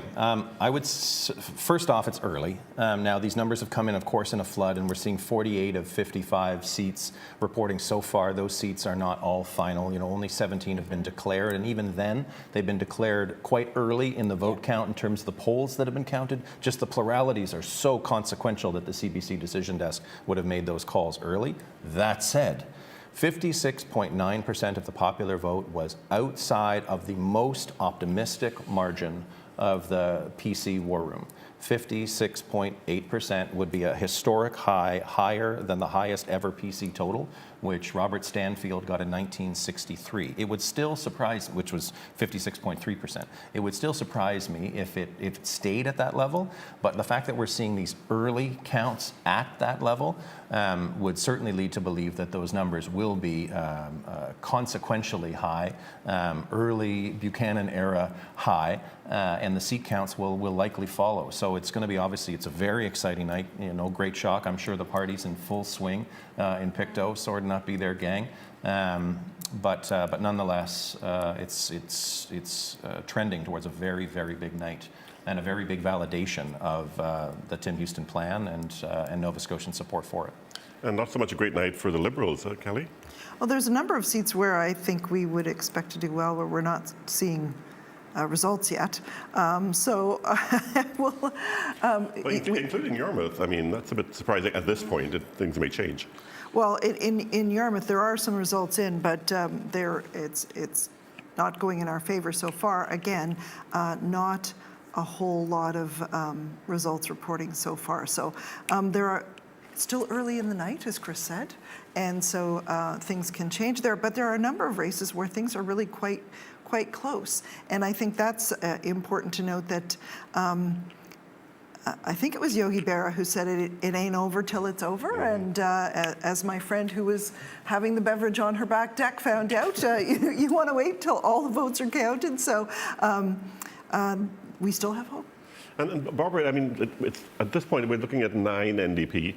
That's a bit of an increase. That must be at least something that's welcomed by the party. Oh, absolutely. Well, it's not just an increase. It's now moving from third party to official opposition, which is hugely important. That will give them the resources to actually have a voice to hold the government to account. But, it's not over. Yes, it is. This is what we're looking at is actually a bit of history. This is quite a phenomenal achievement that I think is Tim Houston's personal achievement. Yeah, so on that now, Tim Houston has now done 2 interesting things in 2 consecutive elections. He flipped government in a COVID-era election in 2021. I know it was Ian Rankin, not Stephen McNeil, but he still flipped the chamber that is directly above us from red to blue. And now it looks like there's still some 6 seats to come, but this trend holds. He will have increased the size of his government in a post-COVID era when you've got inflation, you've got interest rates, you've got cost of living, all issues stacking up that favor opposition parties. Here is Tim Houston, who broke the promise of Bill 1 to call it early election, facing all of those headwinds, winning and likely increasing his standing inside the legislature here. He said he wanted to stand up for Nova Scotia with Ottawa. Premier Houston, you've got a 5 p.m. Eastern Time conference call with the Prime Minister and the other premiers tomorrow because Donald Trump is threatening to put tariffs on every aspect of the Canadian economy. So he's going to be a busy guy right from the get-go. Very quickly, Chris, you had something you want to say? I do. I can report from the Tory War Room that as of 3 minutes ago, Zach Churchill called Premier Houston and conceded the election, wishing him well and congratulating him on a good campaign and job well done, which, of course, that message was relayed in kind back to Zach for running a very clean campaign and making a very good effort. But the first concession call from the leader of the Liberal Party, the leader of the official opposition, Zach Churchill, has happened to the Premier. That's certainly an interesting bit of news. Plus, it's fun to say we've got breaking news. It's always fun to say that. Great. That's great. Okay, back to Tom our shouldn't desk get to do that now all the time, Vern. For a latest update. All right, Vern, thank you very much for that. Yeah, interesting tidbit there, the call from Mr. Churchill conceding. Clearly, to be expected. the writing is on the wall right now. Exactly, it's on the wall. But this is shaping up to be kind of the nightmare experience that the Liberals were worried about, isn't it? Bottoming out. Yeah. Well, and to that point, right now, Mr. Churchill is running in second place to the PC challenger, Nick Hilton. Interesting little roundabout connection there in politics. Zach Churchill was first elected in 2010 in a by-election to replace former PC MLA Richard Hurlbert. He had to step down amidst the MLA expense scandal. Nick Hilton's campaign is being partially run by Richard Hurlbert. This go around, Richard has been helping Nick. He's been appearing with him at debates and as he goes around town to various events. So a bit of a perhaps full circle moment there, I guess. And we've got some races. We've got 78,000 votes in the system right now, and we've got some that are just too close to call, under 100 votes. Have a look at this. And Bedford South is a tie. It's a dead tie. That's Braden Clark's district that he's hoping to hang on to. That's a district that the Liberals had said to me, if we lose Braden Clark, we may be down to one seat. Wow. And so, as we're seeing, that could play out. We see Cole Harbour, just one vote in the difference. Vote. That's one of those seats where the Liberal incumbent did not reoffer, and both of the other parties were feeling bullish. Clayton Park West, we've got 15 votes separating the PC and NDP candidate there. That's right. And then you go down that list, Sackville, Cobequid, the NDP leading the PC by 24. Sydney, member 2, that's Derek Momberket is leading his PC challenger by 28. In Halifax, Armdale, the NDP is leading the PCs by 33.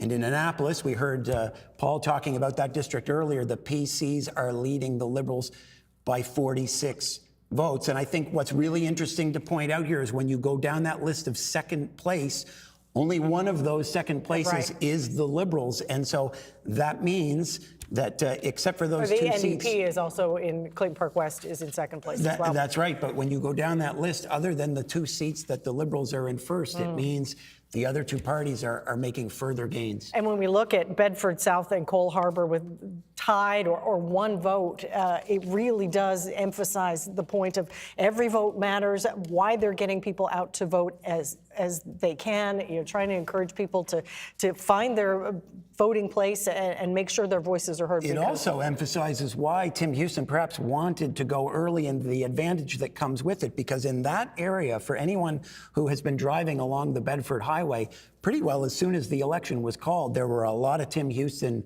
billboards all along the Bedford Highway, a lot of Tim Houston bus shelter ads along the Bedford Highway, and clearly that strategy is paying off for them. They knew where to target for sure. All right, yeah, some of those too close to call for sure, but Paul, you have one that's definitely not too close to call at this point. That's right. That is the NDP leader herself. That is Claudia Chender. She has been elected. This is a significant moment for her. Sure is. As the concession call from Zach Churchill to Tim Houston was a milestone, this is a milestone for Claudia Chender. On a much happier note for the New Democrats tonight, 600 vote lead over the Progressive Conservative in Dartmouth South. This is job 1 for her. Job 2 seems to be underway here, and that is hopscotching past the Liberals into second place. The other elect, by the way, for the New Democrats tonight is their old Dartmouth sparring partner and buddy, Susan LeBlanc in Dartmouth North. She's also been elected. So those are the 2 NDP that we have elected. The PCs, though, as you would expect with this kind of night, they've got 23 people elected, and they're winning by huge margins in a lot of those ridings in rural Nova Scotia that you'd expect. Marco McLeod in Pictou West is just blowing his opponents away up there. Which he did in the by-election recently as well, so no slippage there for him. No. All right, 36 for the PC, 9 for the NDP, 3 Liberal, and the 1 independent seat, presumably in Cumberland North. Paul will be checking on that, of course. But yeah, they're shaping up as a real PC night tonight, and Claudia Chender, as you say, elected there. We're still waiting for results, by the way, from Mr. Houston's riding, so as soon as we get some of those, we'll have those for you as well. But right now, 6 seats to come. 6 seats to still come in Nova Scotia, that's right. So we'll wait for the details to filter in on those. But in the meantime, let's get over to our political panel again, and Vernon Ramazar. Thank you very much, Tom. And our source for breaking news here on the panel, Chris, has some a new development for us. A second call has happened, and the leader of the NDP, Claudia Chender, who is, who the decision desk had noted, has just been elected. And frankly, she's been elected with, I think, almost 70% of the vote so far reporting in Dartmouth South. So excellent job, clearly. Has just called the Premier as well and conceded, and obviously they congratulated each other again on good campaigns.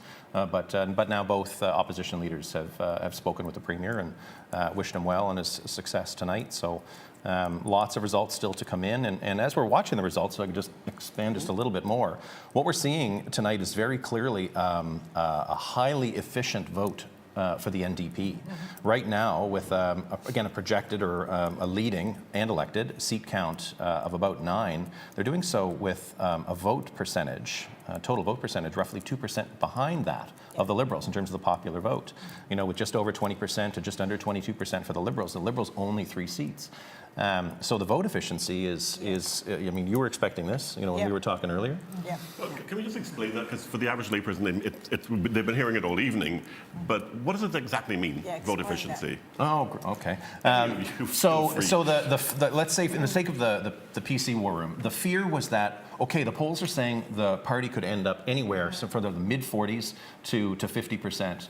And that's excellent. But the seat count could be anywhere from, say, 34, 35, 36, up to close to 50 in principle, if the vote is efficient or inefficient. If the party's just racking up huge pluralities, like Colton LeBlanc's in Argyll, where he's going to win 82 or 83% of the vote, lovely if you're a supporter of Colton's in Argyll, but those votes aren't, per se, balanced all across the province. In the case of the New Democrats, you're seeing, I think, a highly concentrated, which also speaks, frankly, to the quality of their campaign, the quality of the knowledge of their data, so that they know where their supporters are, they know where they were strong, they invested their time and their money in those ridings, and they're getting, well, at least as of right now, tracking to have 9 of them across the finish line with less votes than the Liberals. All right, thank you very much, Chris. Let's go back to the main desk for some updates. All right, Vern, thanks very much for that. We're going to get to some more riding results, but as we head that way, PC's 36 on the board, leading and elected, now projected to have the PC majority government. The NDP with 9, the Liberals with 3, the Independent with 1, 6 seats still to come. And Paul, let's have a look at some of the riding results to see how this is playing out across the province. Well, Tom, you just mentioned the Independent. That's one that everyone is interested in. This is Cumberland North, where Elizabeth Smith McCrossan is the incumbent in this riding. She's got a 320 vote lead. With about a third of the polls in over the Progressive Conservative Bill Dow, the trucking and excavating company, a businessman in Amherst. The Progressive Conservatives had their eye on this seat. They put $2 million worth of spending into shoring up the Chignecto Isthmus before the campaign started, a sign that maybe Dow could deliver that sort of thing. McCrossan is trying to become the first independent in Nova Scotia history to win back-to-back elections. She's not there yet, but she's got a 320 vote lead at this stage of the election, with a little over a third of the polls reporting she's heading in the right direction. This is an elect. This is Brad McGowan in Cole Harbour, Dartmouth, taking a seat that was Liberal but had no Liberal incumbent in it. He has an 850 vote lead over the New Democrat here, with the Liberal in third place tonight. The decision desk projects him as the winner tonight. Another win for the Progressive Conservatives. And there you go. Fred Tilley, whose defection was really an attempt by Tim Houston to wound the Liberals heading into the election. That was a job accomplished. He's won handily tonight in Northside Westmount, returning it to the Tory fold with nearly 1,000 vote lead, with more than half the ridings reported. Here we go. We're going to keep an eye on Hammonds Plains, Lucasville. This is one with a Liberal incumbent in it, trailing now by 212 votes to the Progressive Conservative Rick Burns. This is one where the Liberals were hoping if they could hang on in suburban Halifax, this is the kind of riding that they would hang on. But again, a sign that the Progressive Conservatives are making real inroads here.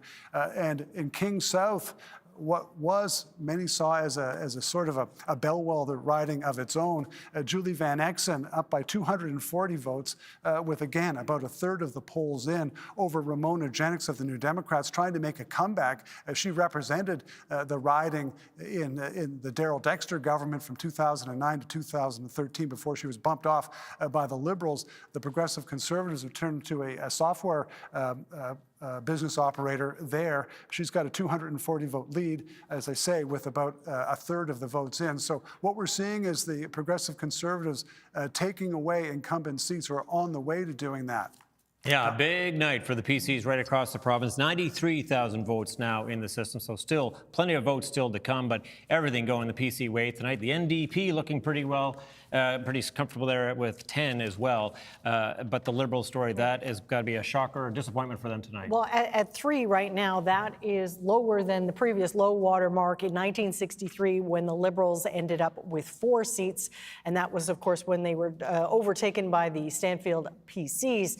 But let's have a look at how the Liberals have done right across the province. Let's have a summary. A lot of negatives. Well, it's nothing but negatives. It's double-digit percentages of vote loss clear across the province. And you've got a range there of down 10.1 points in Central Nova, all the way to a high of almost 18% down in Fundy Northeast. And, you know, perhaps one that's most interesting to look at, Southwest Nova Scotia, because that's down where Zach Churchill, of course, is located in Yarmouth. They're down 13.6 points down there. And not just the party. He's having a rough night as well. He's having a rough night right now. He's still running in second place. Last count has him trailing Nick Hilton by a little more than 250 votes. 210 votes rather. And so he's in for quite a fight tonight, putting aside the future of the party. Zach Churchill is in for a fight for his own seat this evening. And they need 2 seats to maintain party status. So 2 seats to be a recognized party in the legislature. You have to have run candidates in 75% of the districts. You've got to pull in 10% of the popular vote. They tick those 2 boxes, and you need to have 2 elected members. So they're flirting with that at the moment, but right now they're above that threshold. Yeah, the collapse of the Liberal vote, a big story tonight. Let's get down to Jean Laroche, who's with the Liberals at their election night headquarters, and he has the official agent for Zach Churchill with him. Jean. That is correct. This is David Salos. And David, I wonder, did you see this kind of race coming here in Yarmouth? Well, we figured it might be close. Zach has worked hard in this community and served it well. But we also know that the Premier has done a number of visits during the campaign and has put a lot of support behind the PC candidate here. Zach in this campaign had to be all over the province, where he couldn't be in his own community as much. So we're a little disappointed in the results, for sure. But you know, this is a democracy, and we got to live with those results. Did you think it would be this tight, or did you think you had a little more wiggle room? As things started to evolve, we thought that it could be quite close, and the candidate they have, Nick Hilton, is a popular member of the community. Has served as a councillor. He's just been elected in his 2nd term, so Nick is well known in the community as well. And then with the additional support that the party put behind him, I'm thinking that has given him that buoyancy that he's needed here. It seemed to me that the PCs were gunning for this seat and really wanted Zach Churchill gone. There's no question about that. I think Zach has held the Premier to account as rigorously as he could have. And there's no doubt in my mind the Premier certainly wanted Zach out of that seat. Now, you've been his official agent since 2013. I imagine you've formed a friendship. How are you feeling? Oh, well, I'm certainly disappointed for Zach. I mean, Zach is like one of my own kids in a way. I've known him since he was a young man. He attended the school where I was the school principal, and I watched him grow as a leader, not only in student affairs, but also in community affairs, and then, of course, as a party leader in the province. So he's a remarkable young man. And what do you think his future is, given the numbers we're seeing tonight? Zach's a creative young person, and he's a very strong person, ethically and morally. I'm sure Zach is going to find some bright things in the future. Not leading the party, though. Maybe? It's hard to say. I'm going to leave that one open. All right, that is David Salos, who is the official agent and has been for almost a decade for Liberal leader Zach Churchill, who, as you know, is in a dogfight for his own seat right now. Tom? All right, Jean, thanks very much for that. Jean is in Yarmouth with the Liberals tonight. We have some news regarding the independent that is on the board there, the number one. Paul, what do you have there?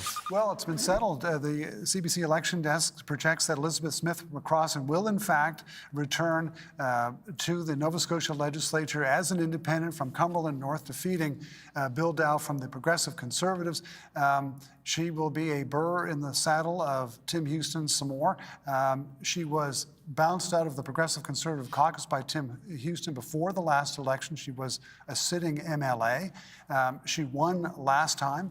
She has won again, and she becomes only the second independent elected in back-to-back elections in Nova Scotia. So a first here tonight for Elizabeth Smith McCrossan, vindicated and obviously got something working for her up in the Amherst area. It does appear to be that way. 38 PCs, leading and elected, 10 NDP, 2 Liberals, and she is the sole independent on the board there elected. These are the results from Pictou East that we've been waiting for, and this is Mr. Houston's riding, of course. Right. We are not electing him yet. We have not seen enough votes to do that, but it would be super surprising if Tim Houston did not roll home with this tonight. One of his colleagues has already been elected in the other part of Pictou. That's Marco McLeod.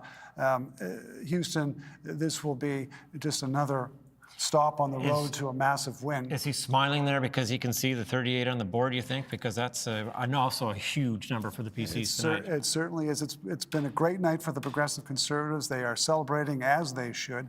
We're also seeing the NDP doing a little celebrating. Taryn mentioned off the top of the broadcast that their goal was to increase their vote count, increase their seat count. They are on the way. They have only elected 2, but they are looking not so bad. Let's look at the other elect. We talked about Claudia Chender.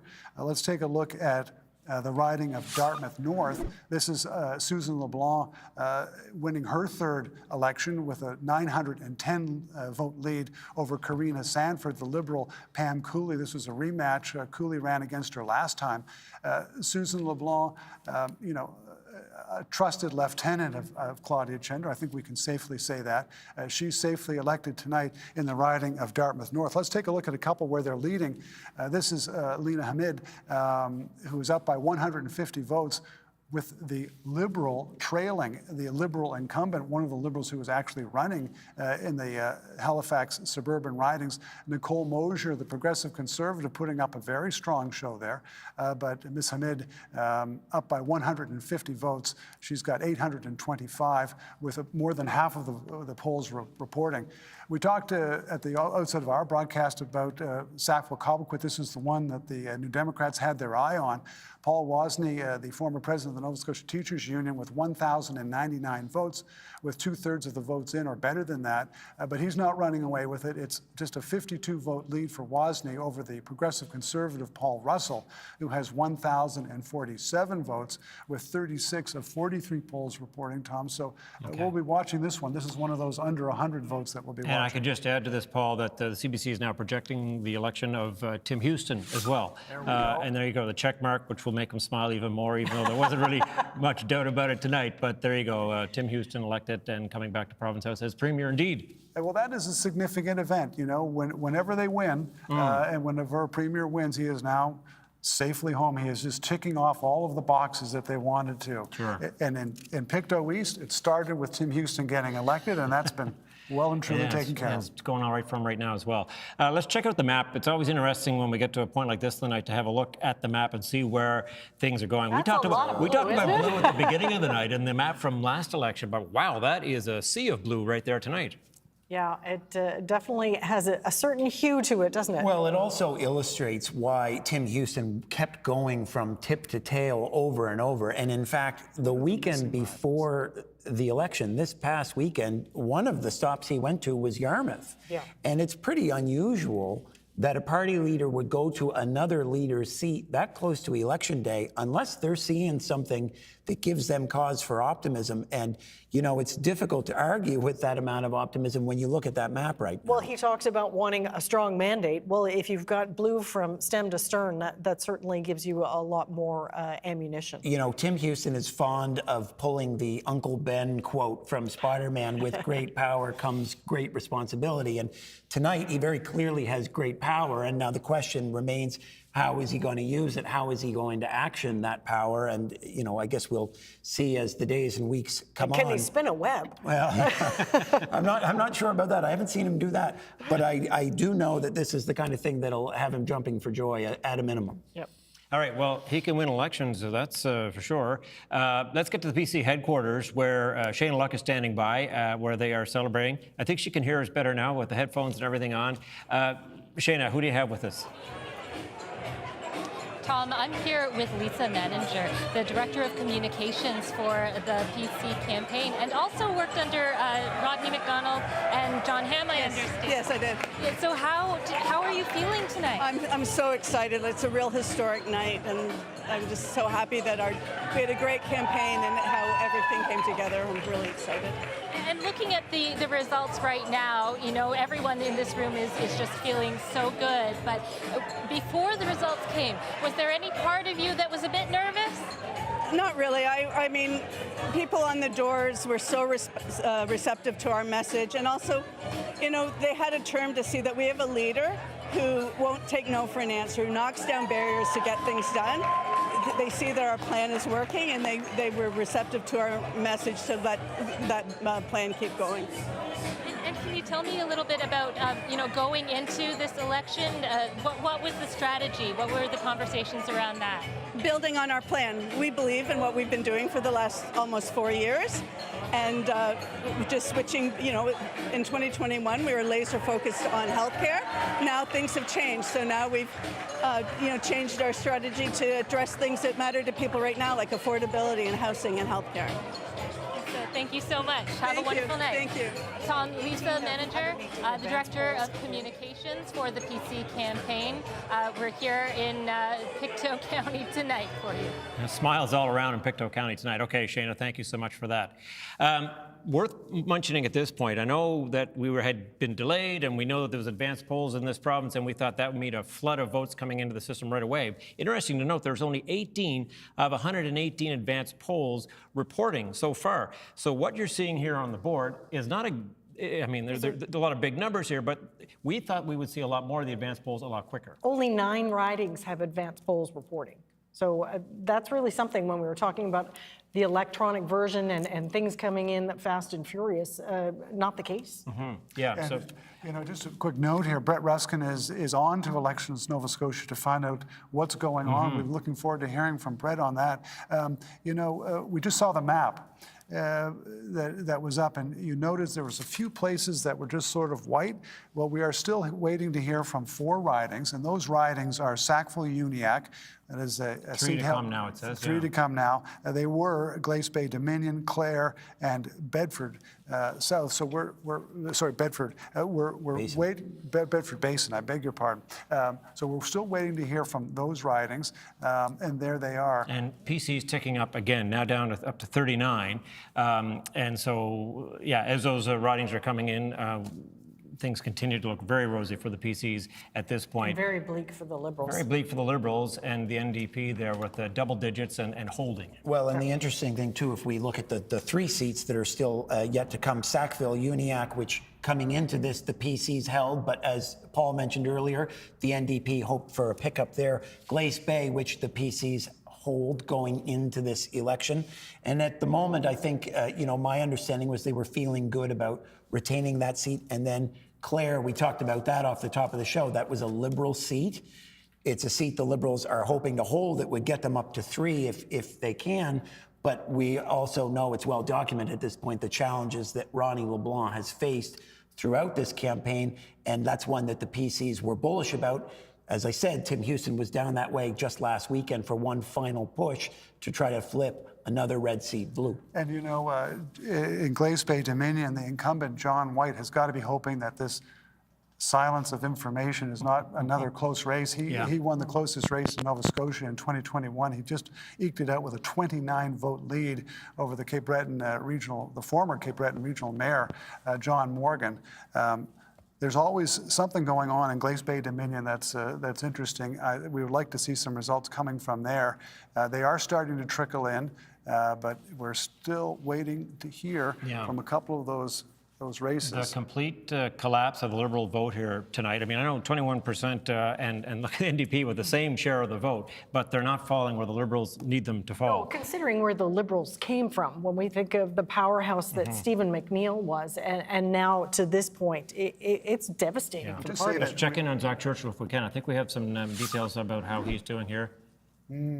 So this is with, pardon me, 75% of the polls reporting with Nick Hilton. He's a municipal councillor in the area. He's got that 195 vote lead over Zach Churchill. As I say, with 31 of 40 polls reporting, this is not heading Zach Churchill's way tonight, at least at this point. It's a bad night for Zach. Yeah, big night for the PCs, big night for the NDP as well. Let's check in at the NDP election headquarters where Taryn Grant is standing by there. Taryn. Yeah, it sure is looking like a big night. I mean, let's face it, there are still some question marks for the NDP. There are some tight races where we don't know yet if the NDP are going to pull ahead into victories for some of their ridings. But we've elected a number of their incumbents. And actually behind me, they've changed the sign recently. There was a big cheer that went up in the room. They changed the sign at the podium where Claudia Chender will be speaking later. It now says leader of the official opposition. So they are feeling very confident about their place, and people are getting excited in here. I don't think we're quite yet to the level of the party at the Tory headquarters based on what Shayna's been bringing us. It sounds like they're totally jubilant there, and they're still waiting on some important results to come in for the NDP, but overall, they're feeling good. This is looking like a really good night for this party. Tom? All right, Taryn, thanks so much for that. Music's still not as good as it is in Sydney Mines, though, because that's where the party seems to be rocking tonight. Let's get over to the panel now. Vern Ramasar, and he has his political friends with him there to talk about what's happening here tonight. Yeah, as we mentioned before, and as you touched on there, it's obviously a big night for the PCs. But let's talk about, maybe this isn't the right word, the implosion of the Liberals at this point. What does this mean, Kelly? I mean, where does this leave us? Well, right now, it leaves us with 2 seats. We have a number of battles underway. Bedford South, Annapolis, Halifax, Needham. So Yarmouth, Hammonds Plains, Lucasville, I'm going through the list here, but there are a number of races. It's pretty early in the night. From what I'm hearing, we haven't gotten a lot of the advanced polls in. So before, I think to quote Monty Python, I'm not dead yet, or I'm not dead yet.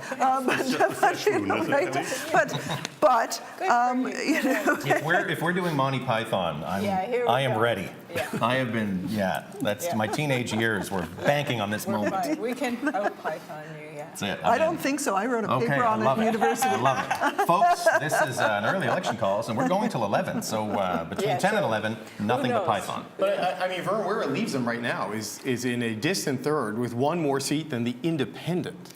Their leader is losing. They have had a total collapse in their vote. And, you talk about vote efficiency. The support was a mile wide, but it was an inch deep. So it's not delivering anything in the first past the post system. And if we're going to do pop culture references, if you're old enough to remember WKRP, we're coming up to American Thanksgiving. This is the turkey drop episode for the Liberals. They are dropping like bags of wet cement. And, some of this, people are going to look at this on a national level and say how much of this is Justin Trudeau's unpopularity, the unpopular Liberal Prime Minister, the carbon tax, the fisheries policy. That's going to be part of it, no question. But right next door, there's a newly elected Liberal Premier who won. So this says something, and I don't know, Kelly, if you can explain this. This says something about the state of the Nova Scotia Liberal Party, the steps they took or did not take after losing government in 2021. Ian Rankin is one of the 2 people that's on the board who lost that last election. And you have to wonder if Zach Churchill even wants to win with the way this is going right now. I think when we sit down tomorrow, I think that we're going to have to do some soul searching. I would suggest that we not take a whole heck of a lot of time doing that, because I suspect Tim Houston will be on the phone trying to recruit more members, because that's sort of been his pattern. You might only have to make 2 calls if this doesn't improve. Well, we'll see. Again, it's early. There are races that are pretty tight, and it's not a lot of votes there. But sometimes that's all it takes, right? It takes one vote. But I will say that it's, there's still we're still waiting for some advanced polls, and that's where a lot of people, I know that I would drive folks to the advanced polls. I had the highest advanced voting in the entire province last year, and that was a deliberate strategy. So if we're looking at races here that don't have those advanced polls in, I would suggest that we're missing some things. And this is much more of a repudiation than it is to Justin Trudeau. Like, there's a lot more at play here than just that. You know, Barb had made a comment when we were off air about this is a repudiation of a non-incumbent, which is, you know, it's like kick the bums out, but of non-incumbents, which is of the opposition, yeah, which is very unusual. This is the classic sort of Latin phrase from Atlantic Canada, David. Asinus ex ius, which means the arse is right out of her. But how did they put it back in her? Because that's going to be the challenge. On that note, let's go back to the desk for the latest. That might be a discussion for later on, maybe. Yeah. Thanks for that, Vernon.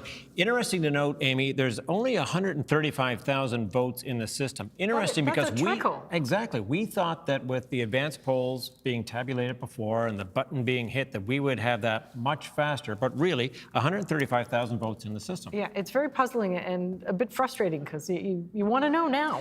Yeah, and as Kelly points out there, the advanced polls, we should like to see more of those. And obviously, that's why we are holding off on some of these calls here, because some of them are just too close to call based on what we have. Let's get over to Paul Withers now. He has some more riding results for us that help to paint the picture of what's happening in the province tonight. Well, that's right. We heard earlier that Fred Tilley won up in Cape Breton. He was the most recent floor crosser. The other one was Brendan Maguire, who left earlier in the year, across the floor, and walked into a cabinet position. He is leading. We have elected him. That is, we have not elected him, of course. The people have elected him. The CBC decision desk has projected him as the winner tonight. He's leading by 819 votes, with a little under half of the polls reporting, but it's a pretty comfortable lead. He leads by 395 votes. Here we are into Annie Ganesh. We're talking cabinet ministers here.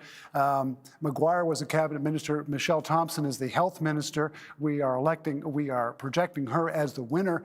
She's got 1,771 votes. She's got a 1,200 vote lead over the Liberal, with more than half of the polls reporting. Let's take a look in Lunenburg. Susan Corkum-Greek is the incumbent there, Minister of Development in the Houston government. She leads by 2,000 votes over Melissa Duggan of the Liberal Party, Nick Janney in third place with the NDP. Of course, Corkum-Greek had that mini kerfuffle with the Tim Hortons cards, where the campaign manager was giving them out to voters. And this is the one I started with tonight, so proving once again that uncanny ability of voters in Eastern Shore to go and pick a winner. Kent Smith elected tonight, the Minister of Fisheries and Aquaculture. He's got 1,241 votes, with nearly half the polls reporting. He's got a 919 vote lead over the Liberal. I don't know what they're drinking down there in the Eastern Shore, but they sure do know how to pick a winner. Tom? Yeah, they have it right, that's for sure. Okay, Paul, thanks much for that. Quick look at the scoreboard. 39 leading and elected for the PCs, and obviously the PC majority government there being projected. The NDP with 10, 2 for the Liberals, 1 independent elected. Three seats still to come. 3 seats still to come. And a lot of these races still too close to call, so we're working on all that. Let's get you over to the PC headquarters now. Shane Luck is standing by, and I believe she has Peter MacKay, a very familiar face in Nova Scotia politics, with her. That's right, Tom. I'm here with a face that many Nova Scotians will recognize, Peter MacKay, former federal politician, former cabinet minister. You have been a veteran of many, many elections. How would you say this night compares to others that you've seen? Well, this is a very exciting night. I think it's the first time in probably 40 years that you've seen a back-to-back Conservative majority with an increased majority. And Premier Houston and his team worked extremely hard for this victory. It's a resounding victory, one that really speaks to an endorsement for the policies that the Premier's pursued, particularly on health care, but many issues that came up during the campaign, environment, of course, and the isthmus specifically between New Brunswick and the province. Taxes are a big issue, and the federal carbon tax, I believe, was one of the drivers that really put wind in the sails of the provincial party. So I think if you're watching this from the Ottawa government vantage point, they should be worried. And I think that this is an election that strengthens the hand of our province and our government to negotiate with Ottawa. You mentioned, of course, Ottawa, the Isthmus. Mr. Houston said that he felt this would strengthen his negotiating position. What would you say would be the next steps that you would watch for Mr. Houston to make? Well, I think after he names his cabinet, and all of his cabinet has been re-elected, he has more to choose from now. I think you're going to see an effort on the part of the Premier and his ministers to engage more confidently with Ottawa on some of these issues. They were being challenged and I would say even dismissed in some cases, which led to the early call on behalf of the government. And so I think you're going to see Nova Scotia in a better position on some of these big issues that they hope to tackle, continuing to improve our health care, continuing with infrastructure investments, and lowering taxes, which is something that the Premier has promised, and you're seeing that coming from the federal Conservative Party as well. And I don't want to mix American politics with this night, but you're going to see as well the provinces engage with the federal government on how to deal with the United States of America, and that's very important. Obviously, it's going to impact Canadians, our industry in lumber and steel and fish and many other products. You're going to see now premiers like Tim Houston going to Ottawa and having their voices heard by the federal government. Certainly something to watch. Thank you very much, Mr. McKay.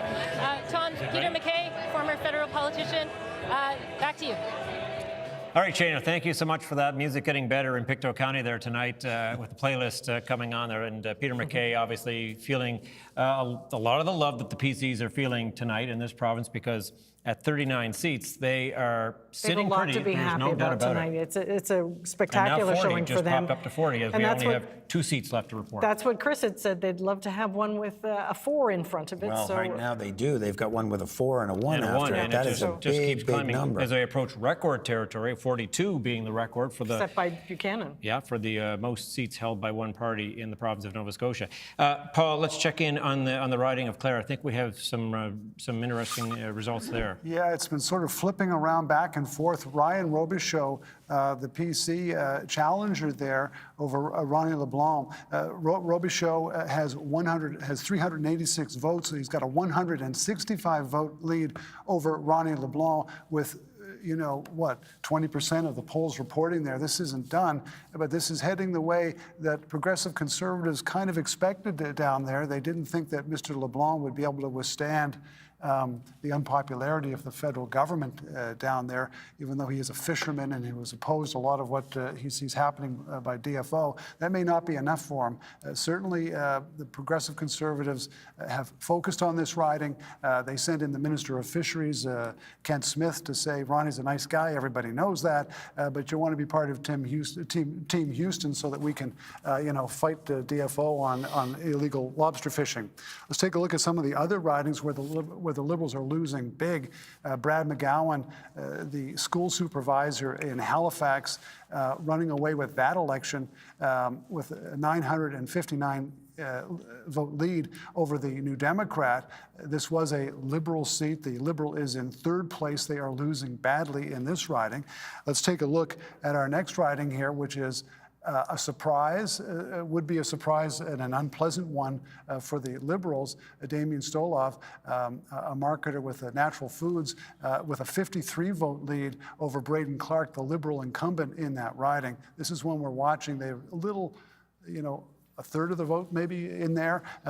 So Bedford South won that the Liberals hoped that the incumbency would pay off. Interesting here, this is Leah Martin in Cole Harbour again. This was a riding without the Liberal incumbent. It was Tony Ince. He is not reoffering. Leah Martin building up a lead with 28 of 33 polls reporting. She's got 1,688 votes. That's a 187 vote lead over the New Democrat. The Liberal, in a Liberal incumbent seat, in 3rd place, Tanya Maloney. So just a note about Leah Martin, she would have to be considered a very serious cabinet pick. She worked as a special advisor to Tim Houston, to Environment Minister Tim Hallman. She would be the first Mi'kmaq elected to the Nova Scotia legislature should she prove successful tonight. She seems to be heading her way, at least at this point.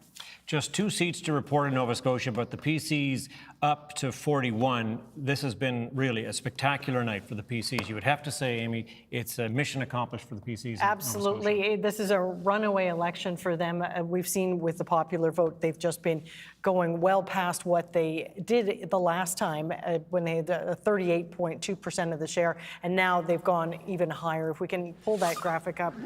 Look at that, 54.3%, that well over what they needed for majority. But another interesting number, of course, is the NDP with 21.9% of the vote share, the Liberals with 21.8%. So virtually a tie, yet that's not reflected in what we're seeing in the seats, with the NDP sitting right now at 10 and the Liberals at 2. And here we go with the seat change. PCs a gain of 10 so far, NDP up 4, and of course we're seeing that with the Liberal collapse down 14.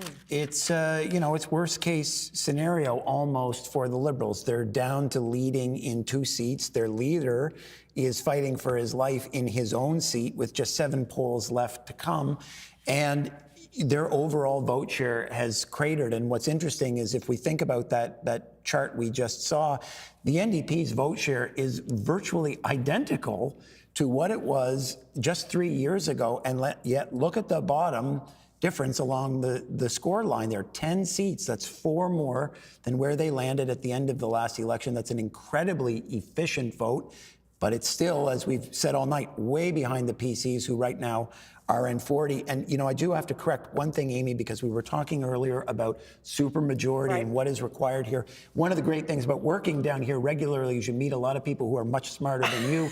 Few people are smarter than Gordon Hebb, the legislature's lead counsel, and he very kindly sent me an email not long ago to point out that to get supermajority status, you actually need 38, not 37 seats, because one of the government members will be speaker, and it's 2/3 of members, including the speaker. So just a small note there. They have some room to spare. They have room to spare so far, at the at moment. least. It's looking very good for the PCs. It's hard to imagine them dreaming up a better scenario than this at the moment. Yeah, it's a good night so far for Tim Houston and his team. Growing the party, growing the seat count even more, certainly meeting expectations of the party, for sure. Speaking of the PC party, let's get back to Shayna Luck at PC headquarters, where I believe she has a guest with her as well. Shayna.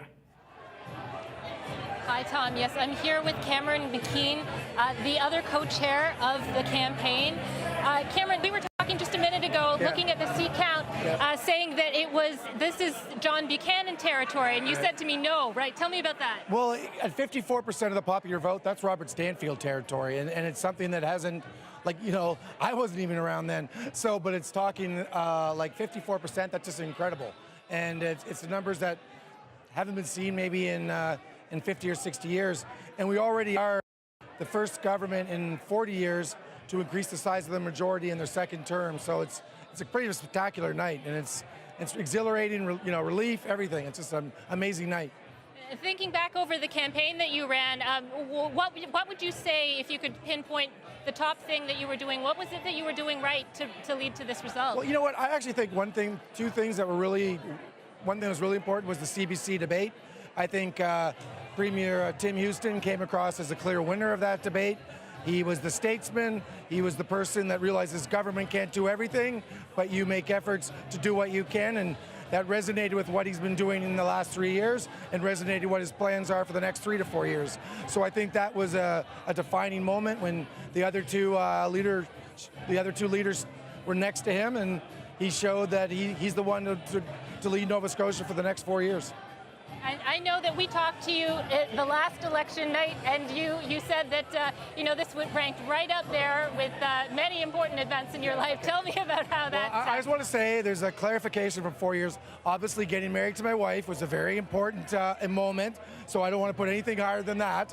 But this is still a very amazing night, and I will put it around the Patriots winning the Super Bowl. I won't put it higher to getting married, and I won't put it higher to getting with my kids, but it's up there around with the Patriots winning the Super Bowl. So you feel like the Patriots at this point? I feel like sort of like I'm a coach on the Patriots, so that's what I feel like. And Tim Houston is our quarterback, and we feel really good about the night that we had. Cameron, thank you so much. Thank you so much. Tom, Cameron McKean, the co-chair of this campaign, talking about the results and really just, I think, comparing himself to the coach of a winning football team. I'm really glad that he clarified his comments from the last time around. I'm sure his wife is especially glad that he did that. All right, Shayna, thank you so much for that. I think it's been haunting him for the whole time. He's been reminded of it a few times, I'm sure. Yeah, I'm not no sure doubt if about Tim it. Houston is Drake May or Tom Brady or who he is. Well, we'll see him. But maybe the next election. Who knows? We'll Maybe find we'll out. start putting labels on it then. Yeah. So this isn't over yet, folks. I mean, we know what's going to happen, who's the majority government winner, but we've been looking at a number of ridings where it's just been fluctuating back and forth, too close. Let's take a look at some of those where it's just been seesawing back and forth.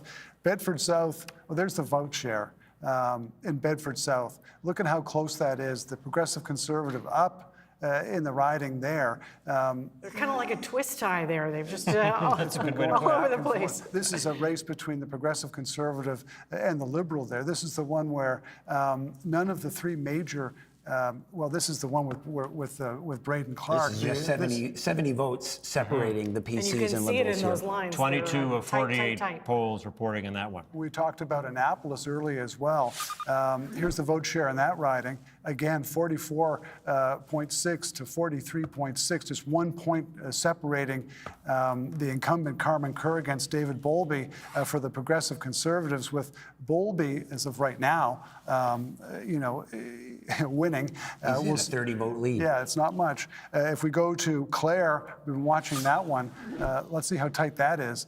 Well, It seems to be some separation there now. This is one where it was tight, and there is separation happening there, and this does not bode well for Ronnie LeBlanc and the Liberal in Clare. Finally, let's take a look at Cole Harbour.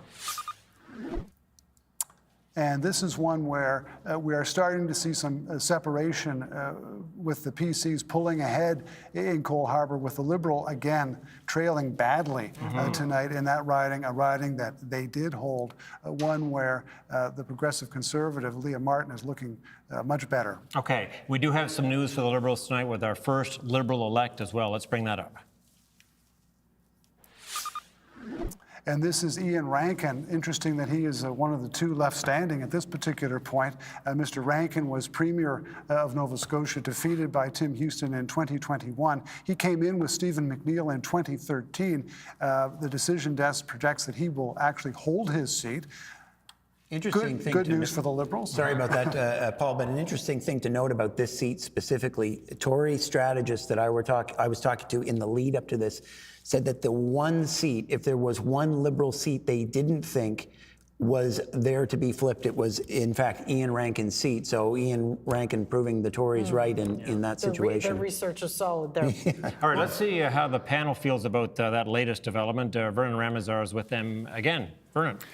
Well, I mean, the numbers are certainly interesting, and I have to ask the panel, why would this have happened? Why would it happen? Early election call? No, Can that really be all of it? I mean, No, not all of it, but I would say it's part of it. Tim Houston made very effective use of all the levers that were at his disposal, from the ability to send out brochures in the weeks prior to the election being called, to an early election call when other parties weren't quite ready. There are a number. And that last-minute defection as well, which had an impact. But presumably he was looking at the polls as well, and he was polling quite well.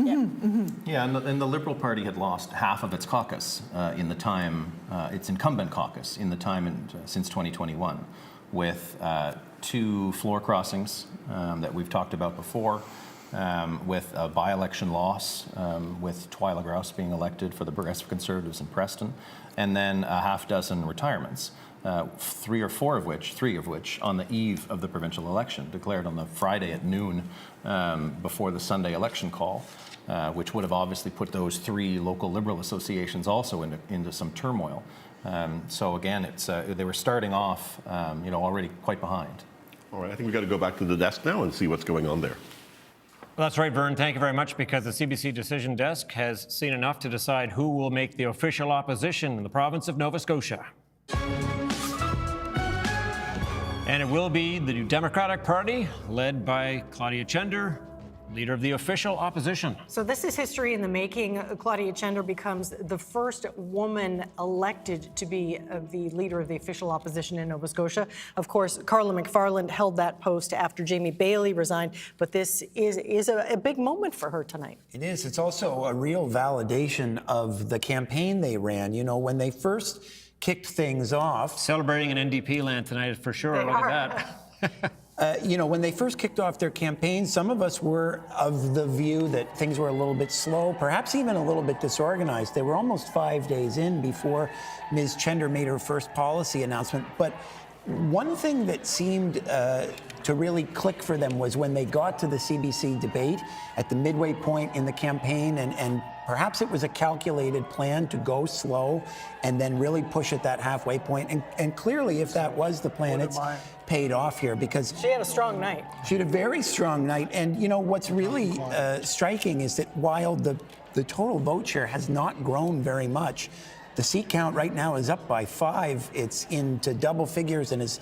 Taryn said at the leadoff tonight, getting to double figures, 10, 11, 12, and finishing second would be a dream scenario. And right now they're in dreamland, I would say. Of course, we're talking about more money, more staff, just more ability to build the party even further and, you know, in their hope to be the next government in waiting. So that gives them the tools. It does give them the tools. It also makes it an even better sell for them when they're going out into parts of the province where they've not been strong since the Darrell Dexter days, the mainland Nova Scotia rural areas. And when you look down the polls that we see coming in, some of these seats where they're not winning, but they're in second, that's an improvement over previous elections where typically they'd been finishing third since the Dexter government was defeated.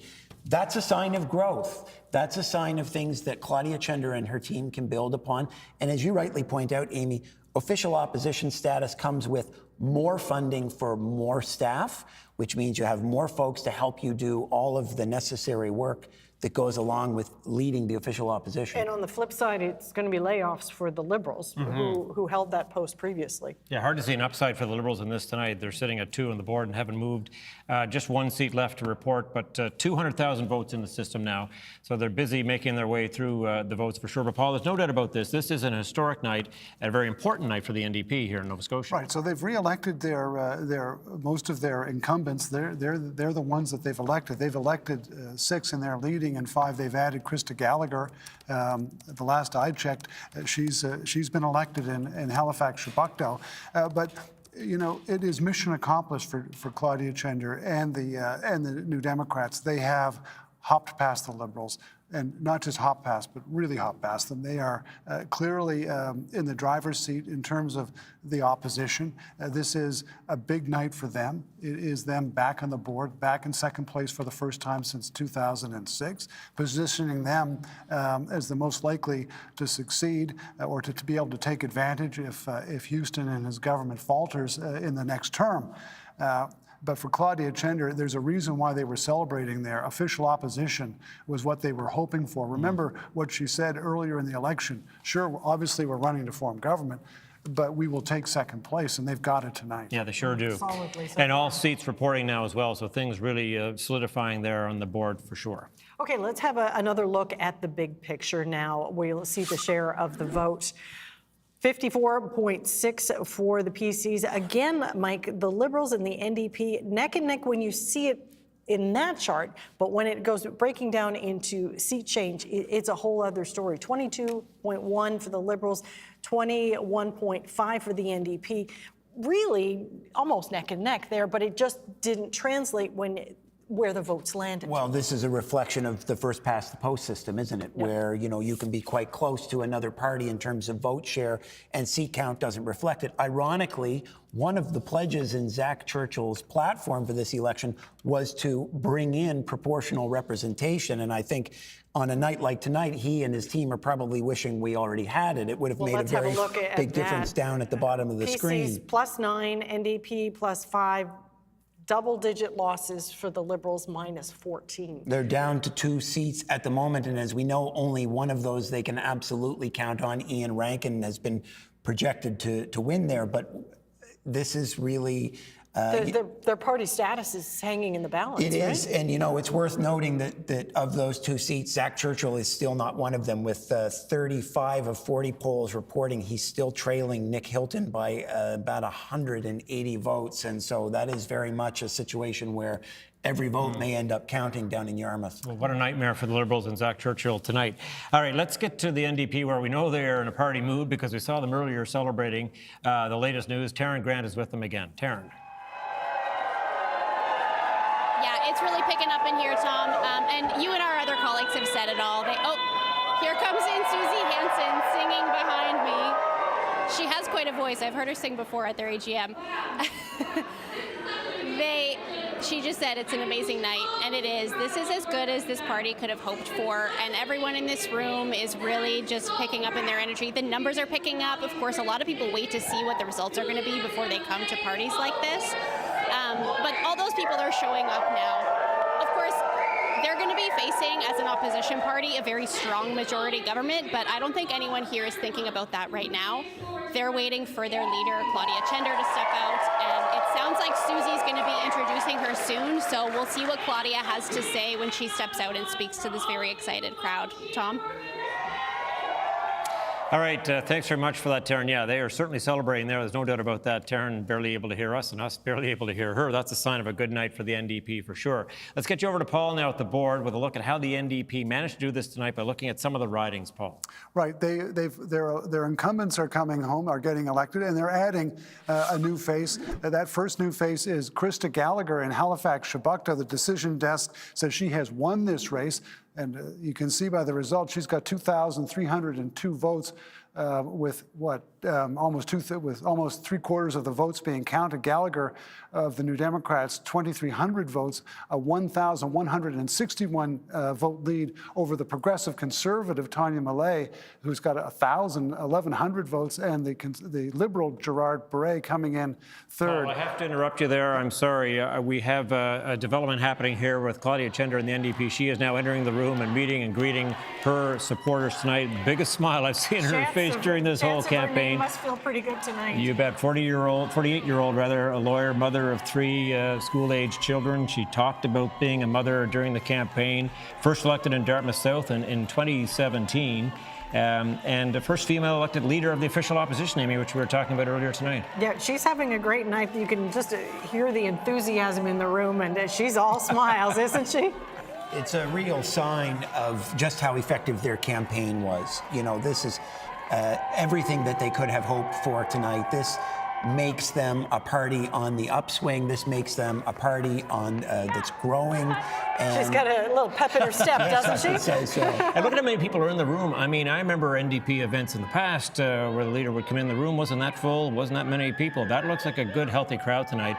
As she makes her way to the microphone, let's listen in to see what she has to say. Claudia Chender, official leader of the opposition here in Nova Scotia.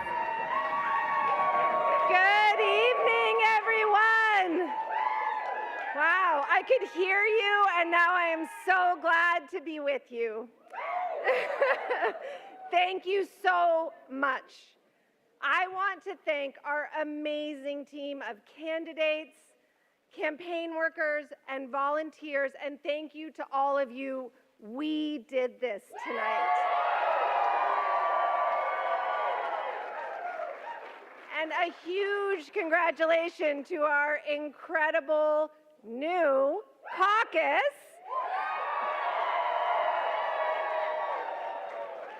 Susan LeBlanc.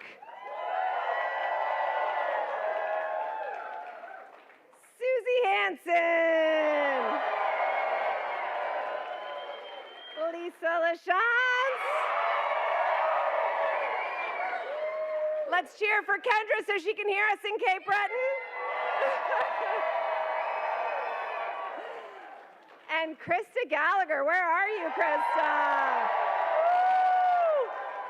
And there are more to come, including, I'm told, Paul Wozni of Sackville Cobequid. It's about time we got Sackville back. I want to give a special thank you to the people of Dartmouth South, and I know you're out there. for putting faith in me again to be your MLA. It is truly an honor to serve the community, and I am so excited to get back to Dartmouth.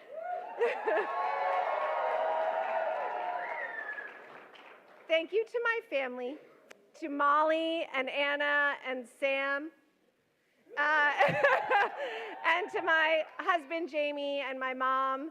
I truly could not have done this without them. And thank you to all the campaign spouses and families and communities and supporters. True story, I ran into Susan LeBlanc's partner polling vote on my street at 7:45 this morning when I was walking my dog.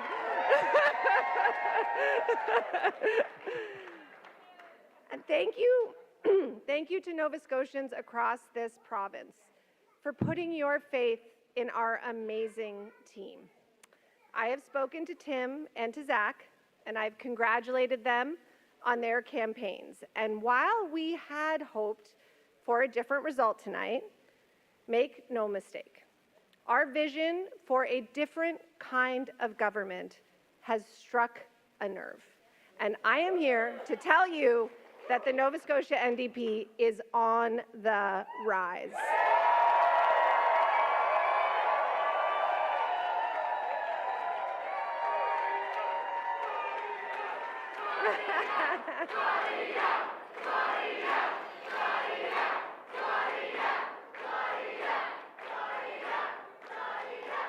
People across this province, including, I'm guessing, most of you, cast their vote for a government that actually cares about all Nova Scotians. One that is more honest, more responsible to you, the people we serve. Our campaign was one of positivity and possibility for all of us. Our vision, a government that would protect renters, build affordable housing, and ensure that Nova Scotians can actually find homes that they can afford, is possible. A province where Nova Scotians have consistent primary care is possible. And we will not stop until it is real. Because tonight we've made it clear that the Nova Scotia NDP, that our incredible team is the alternative. Tonight, our incredibly effective opposition has grown, and we are now the official opposition.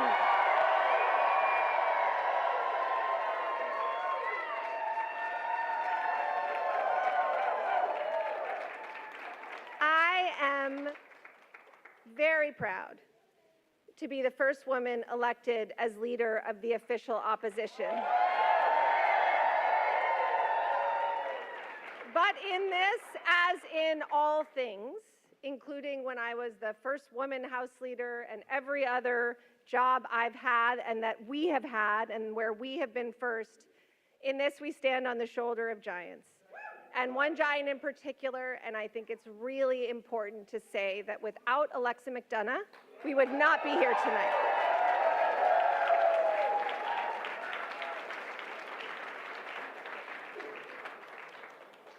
And our caucus will be there. We will show up to work next week and every day to work towards better, to fight for you, and to hold Tim Houston and his giant band of MLAs to account.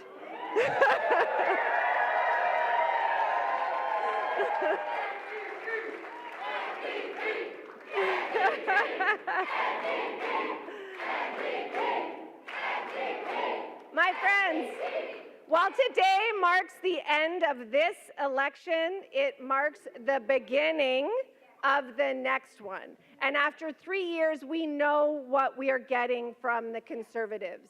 Broken promises and backroom deals and not a lot for the rest of us. And Tim Houston got away with it when the Liberals were in opposition. But that ends today.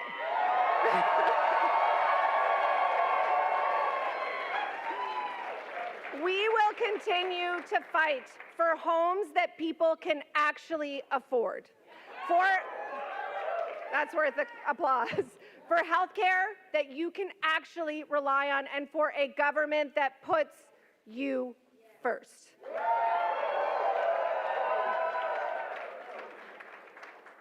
Today is the beginning. Tomorrow we get back to work, and tonight, now, we celebrate. Thank you very much. There you go, NDP leader, official opposition leader, Claudia Chender, talking about a party on the rise and talking about already getting back to work, holding Tim Houston, the PC government, to account in a boisterous room tonight where they are feeling the love of Claudia Chender and the NDP's success tonight. They were at 10 on the board there just a second or two ago, down to 9 seats leading and elected right now. You see to the right of your screen, we are awaiting the PC leader, Premier Tim Houston, to walk into the Wellness Centre in Pictou County in just a few moments. But on the left part of the screen, the PCs continue to tick up. That's the highest it's been all night. This has been a gargantuan night for the PCs, really. Now a record. It would be a record if this holds. 42, of course, that last record. John Buchanan. There's a couple of close ridings that have been flipping back and forth. Clayton Park West is one where the Progressive Conservative leads by 4 votes, Sackville-Uniacke by 63 votes over the New Democrats. So we could still see some fluctuation on those NDP numbers. Draw your attention to the bottom right of the screen there, Paul. I believe that's Mr. No, that's is that Mr. Houston? No, it's not. No, it's Cameron. It's Cameron who's Not the party co-chair, the campaign co-chairs. They're walking in together just now. So just moments away, maybe seconds away from the PC leader arriving there. But again, PC's 43 on the board, leading and elected in this province. What an extraordinary night it's been for them. And it's been, as we say, it's been historic on a number of occasions with regard to Claudia Chender and now breaking John Buchanan's record, possibly. Well, it's a dream scenario for the PCs, isn't it? And Mr. Houston has talked a lot throughout his political career about how John Buchanan was a bit of a political hero of his, and so I'm sure that he'll take quite a bit of pride if he holds on to that 43 number of being the person to break that record. As Paul had said earlier, it's really a validation of a lot of things here. His decision to go early, the way that he managed expectations on things like healthcare and affordability in housing, making the argument that these are big problems that are going to need more than just a single mandate. And yes, we're making some progress, but yes, we also know there's much more work to do. And that was a very effective way of preventing his opponents from defining him. In the past, when you see vulnerability for a sitting government, the opposition parties are usually able to take advantage of that. And despite their efforts, neither Claudia Chender nor Zach Churchill were able to chip into that, as evidenced by that scoreboard down at the bottom, 43-9 for the NDP, 2 Liberals, and of course, Elizabeth Smith-McCrosenback's an independent. That, right? Clearly what happened was that he maintained, that is Tim Houston, maintained the benefit of the doubt with the voters. He had that precious quantity that incumbent governments need to have. People were willing to give him the time that he said he needed. Remember, he got elected on fixed health care by the metric most people use, which is, do you have a family doctor? That has not happened yet. He said we need more time. Nova Scotians were willing to give him more time. As we said earlier, it's normal for Nova Scotians to give a majority government a second kick at the can, but not like this. I mean, this is an epic win for the Progressive Conservatives. We've been talking about the New Democrats, but really this is the Progressive Conservatives' night in Nova Scotia. His whole message was, I didn't break it, but I'll fix it. Yeah, and I'm fixing it. Stick with me. He added the ING on there before the announcement of the campaign sometime. And as you say, Paul, people gave him another chance to keep doing that important work, and he didn't let someone else redefine him in this election campaign or even leading up to this election campaign. And so he's seeing the fruit bear for that tonight with 42 seats now leading and elected in Nova Scotia. You've got to wonder, though, with that many seats, how many people are going to say, I'd like to be in cabinet. Can you put me in cabinet? It's going to get complicated and crowded, isn't it? There's a lot of mouths to feed in the PC party now. It is. All of his cabinet ministers have been returned. right? All of his reoffering cabinet ministers have been reelected. So you start with that. Then you have somebody like Fred Tilley, who did him a real big favor. He's been saying very strongly he would like to be in cabinet. As several people have said to me, Fred Tilley said the quiet part loud. You know, even on the day he crossed the floor, he freely acknowledged that he thinks the best place for him to be is in cabinet. And so surely Fred Tilley is hoping that comes for him. But there are others. You know, Tim Outhit, who the former HRM councillor, who's taken a long time Liberal seat that was held by Kelly Regan, our panelist. Surely he's somebody who'd like to be in there. And Mike, here we see Premier Tim Houston walking into the room now in Pictou County. I believe that's his wife with him, his wife Carol. Walking in past the blue balloons and sporting quite the smile tonight. There's no doubt about it. And as we say, it's not going to get any better than this for the Progressive Conservatives. This is as good as it gets. An unbelievable win. Born in Halifax, grew up in a military family, as he's often told people he is proud of. He studied at St. Mary's University, entered politics, winning a seat in 2013 in the general election, again in 2017, and then was chosen party leader in October of 2018. And he was always, has been last, since he's entered politics, a pretty safe bet in the seat in Pictou. A lot of emotion in that room, isn't there? Yeah, and he is sort of reaping the benefits of a well-run campaign tonight. There's a smile from ear to ear, I think you'd say. Well, it's mission accomplished. Sure is, yeah. You know, one of the more things, than mission accomplished, actually. One of the things that he talked about during his last news conference of the campaign in Halifax was a hope that there would be less opposition in the House after he returned, and he's also getting that wish, as we see. You know, 43 seats is what the ticker is currently at for the PCs, 9 for the NDP, so they're down into single digits at the moment. There's that close Clayton Park West race that Paul had mentioned. Liberals down to 2, and of course Elizabeth Smith McCrossan re-elected as an independent.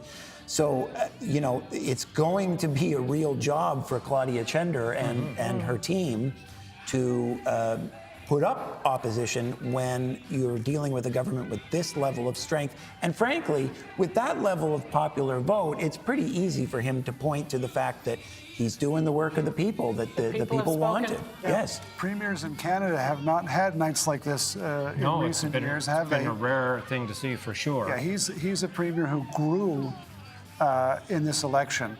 Sort of the post-COVID election, where he added seats, added vote share. I mean, smashingly added vote shares and smashingly added seats. I heard someone describe it as they still had that new car smell. Absolutely, yeah. And, you know, the fixed election date, he swore to that when he was first elected. The Premier said he would adhere to that, did not. But he's not paying the price for it tonight. He's not paying the price tonight at all. Nova Scotians are rewarding him with another majority, a massive majority, and he's in a big crowded room there tonight. It's going to take him a while to get to the stage. But you know, he said he needed that new mandate to do bigger things for Nova Scotia. To make it happen was the slogan we heard throughout the campaign. And they certainly do have their work cut out ahead of them. He does. I mean, he has a meeting tomorrow, Premier's meeting with the Prime Minister tomorrow. To talk about trade tariffs, and so big issues on the board for sure. And you know, he says he's going to have a better voice or be more able to stand up to Ottawa on behalf of Nova Scotians with a mandate and with 43 leading and elected seats. But he's still dealing with health care, all the issues that he campaigned on. So there's a long list of things he has to accomplish in his second mandate, and he said that's what he needed to get the job done. And there are a lot of challenges, and maybe we'll talk about them a little bit later tonight. But right now, you know, tonight is not so much a night for him to worry about challenges. It is to celebrate. Right now, he has 12 more seats than we did. There we see him giving a hug to former Pictou Centre MLA and Cabinet Minister Pat Dunn, who retired and did not reoffer in this election, although the party held that seat. And, you know, it's difficult, him imagining a much better scenario for him this evening. Do you know, we have had a night of incredible highs and incredible lows in politics. They have both been on display. You're looking right now at a party on an incredible high. And when you look at that Liberal seat count, you are looking at a party that is on an incredible low. Very lopsided on the board tonight. That is for sure. Tim Houston there with his wife, Carol, at the edge of the stage now. I'm preparing to speak to his supporters there, and there are plenty of them in the room. It's hard for him to get through the room with all the hugs and congratulations. That's for sure, yeah, and he's quite all right with that. You can be sure of that. It's been a remarkable night, really, for the PC party in Nova Scotia. Paul says mission accomplished, probably even beyond that. I mean, this is beyond the expectations of a lot of the people who were saying that it would be a PC win tonight, but few felt it would be this big. All right, so there he is, Premier Tim Houston at the microphone, ready to address the people in Pictou County at the Wellness Center there. Let's listen in to what he has to say. Well, good evening. Thank you so much, each and every one of you. This is an incredible night. Thank you for being here to share it with each of us. Thank you to Cam and Tara. What an incredible campaign you ran. Thank you so much.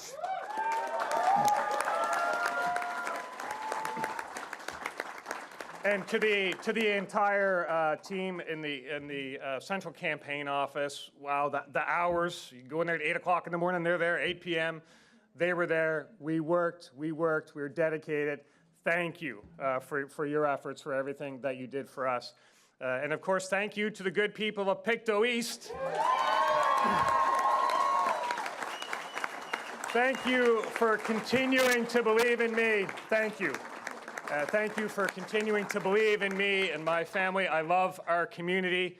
I love how supportive you are of me and my entire family. I just love it. Your kindness means an incredible amount to me, to my entire family, and I look forward to continuing to serve you for 4 more years.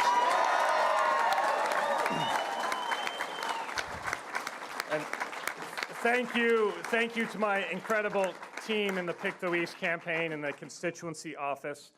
Many of you have dedicated your lives to supporting me. I can't thank you enough. Thank you. We love you. Victoria. Thank you. Thank you to all of the volunteers on every single campaign across the province. Nobody gets elected alone. Nobody gets elected alone. I certainly did not get elected alone, that's for sure. My mom and my sister are here. Love you guys.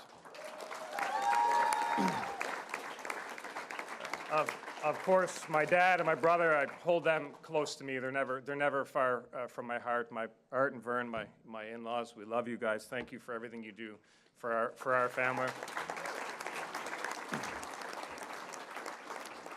Paget and Zachary, you guys were kids when we started on this, and now look at them now, adults with their own careers, their own opinions. We love you guys. We're so proud of you. And Carol, my lovely wife, what a journey. What a journey.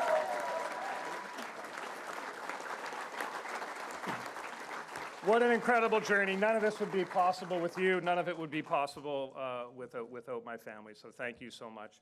I know this hasn't been, politics not an easy profession. I know it's not easy on my family and the families of candidates across this province. So thank you for being so supportive to get us here where we are today. From the bottom of my heart, thank you to everyone in this room. It's the greatest honor of my life to take this stage tonight and serve every Nova Scotian as their premier for 4 more years.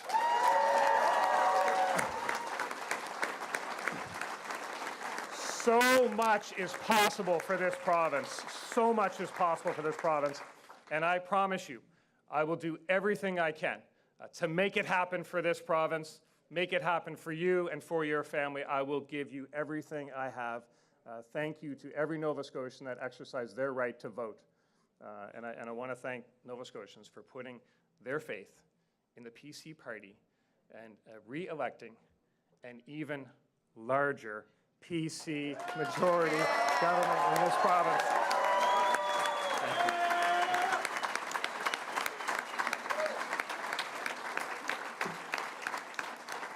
This victory is for each and every one of you. It's as much for the gentleman in Yarmouth who said, "I'm voting for you," when he opened the door. He said, I'm voting for you because that extra $100 a month that I get under your government means the world to me. That's a big difference in my life, he said, so I'm voting for you because of that. He actually tracked me down a bit later in the pouring rain. He came chasing after me in the pouring rain with his phone, and he said, my sister's on the phone. She doesn't believe I actually spoke to the Premier. Will you talk to her? This victory is for him and his sister and their whole family. And it's as much for them as it is for the gentleman in a building in Bedford who opened up the door, took one look at me and said, go away. NDP, he said. We had a little chat. When I left that apartment building, because it's still Nova Scotia, and because we're all still Blue Nosers, when I left that building a half hour later, he and his wife were standing in the lobby. And I wouldn't say she had him by the ear, but let me say I accepted his apology in my hallway. Folks, this victory is for both of them, because as their Premier, I will support them equally. We thank you. We traveled across this province from one end of this province and stood on, literally personally, I stood on thousands of doorsteps across this province, across our entire campaign. It's well into the hundreds of thousands of doorsteps that we stood on and listened to Nova Scotians and talked to Nova Scotians and sat at kitchen tables and sat inside porches and just talked about our province. And we shared a message with them, a message of positivity and potential. And tonight, they have sent us a message. And I received that message loud and clear. And that message is very simple. Keep going. Keep going. Keep going with the plan. Keep moving forward with the plan. And I want Nova Scotians to know, we will. We will. This victory is as much for the grade 4 student that stood in his driveway with his mom and told me how thankful he is for the school lunch program because he can have lunch with all of his classmates. It's as much because we did that. Together we did that. The PC party did that. It's as much for that grade 4 student as it is for their classmate who told me the food is gross. And you know what? It might be, but we're working on that. Folks, what we do in government matters. It matters. It matters to me, it matters to you, and it matters to every single Nova Scotian. So I thank Nova Scotians for putting their trust in us tonight. And I thank Claudia and Zach for putting their names forward and running spirited campaigns.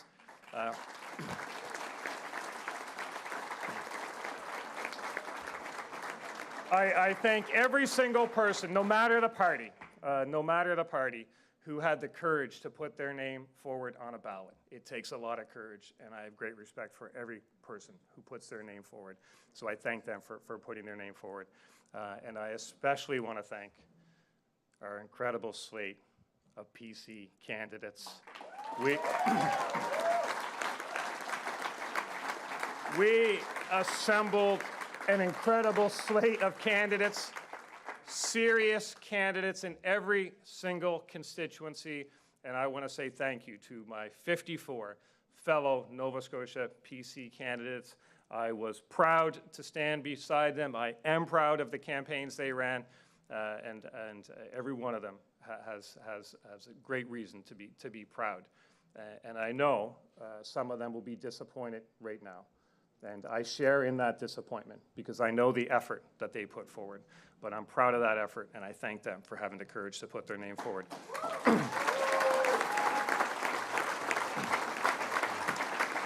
This province was built on hard work. It's all we know. It's all I know. It's what I was taught growing up.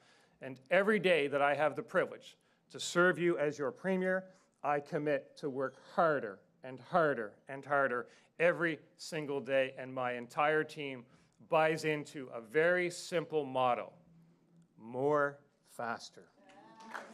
More, faster. Do more and go faster. And as I crisscrossed Nova Scotia, I was energized to see the local candidates working harder and harder and harder on every doorstep, doing their part to make it happen. And it was, it is humbling to see the candidates, but the campaign volunteers, and every single one of you put your lives on hold and put faith in your candidate. But as leader, I feel it, to put your faith in me, and it means an incredible amount. And on behalf of all of us from the PC team and all of our campaign volunteers, I just want to say thank you. Tonight, Nova Scotians made a choice, and they chose our team to take Nova Scotia forward. We ran on a platform of make it happen, and I heard somebody.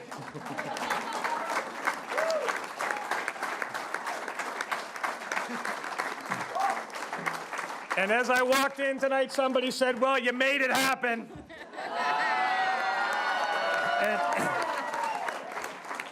And I want to say, yes, we did.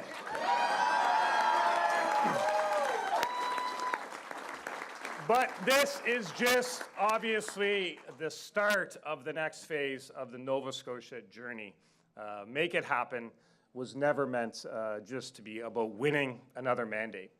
Make it happen is about what we do with that mandate. And I want to tell you and your family that we will make a lot happen with this mandate, because that's what you have a right to expect.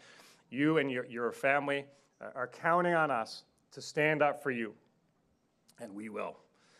Whether that means standing up for veterans so they can wear their uniform wherever they want, whenever they want, with pride, and especially to a Remembrance Day service in Nova Scotia. We will stand up for the veterans of this province, whether it means standing up to the federal government when they try to rip Nova Scotians off with funding on the isthmus or a carbon tax that doesn't make sense. I will never let Ottawa take advantage of us without hearing from us. And I think the message that Nova Scotians delivered loud and clear tonight, the message that Nova Scotians delivered loud and clear, and the message that I received, stick to one agenda. And we have one agenda, and that's you, Nova Scotians. That's where our focus will always be. My promise to you is I will give you every single thing I have. I am going to work hard to do more and go faster. And I will always, every single day, be proud to be Nova Scotian, just like you are. And I will never apologize for standing up for Nova Scotia or for standing up for you. Thank you to the Nova Scotians out there tonight listening. Thank you. We're on a good roll. Let's keep it rolling. Let's make it happen. Good night, everyone. Thank you. Thank you. That is Premier Tim Houston, earning himself and the PCs another 4-year mandate, and doing it in a convincing fashion for sure. All right, Vernon Ramazar is standing by with the political panel for their insights on that speech and the other developments this evening. Vernon. Thank you very much, Tom. While we await Mr. Churchill, panelists, your thoughts on those two speeches that we heard. Barbara, perhaps we can start with you. Well, I think the gloves are off. Claudia Chender is as tough as Tim Houston and made it quite clear that her mandate now is to be the official opposition and to hold him accountable in a way that she says the Liberals were not able to.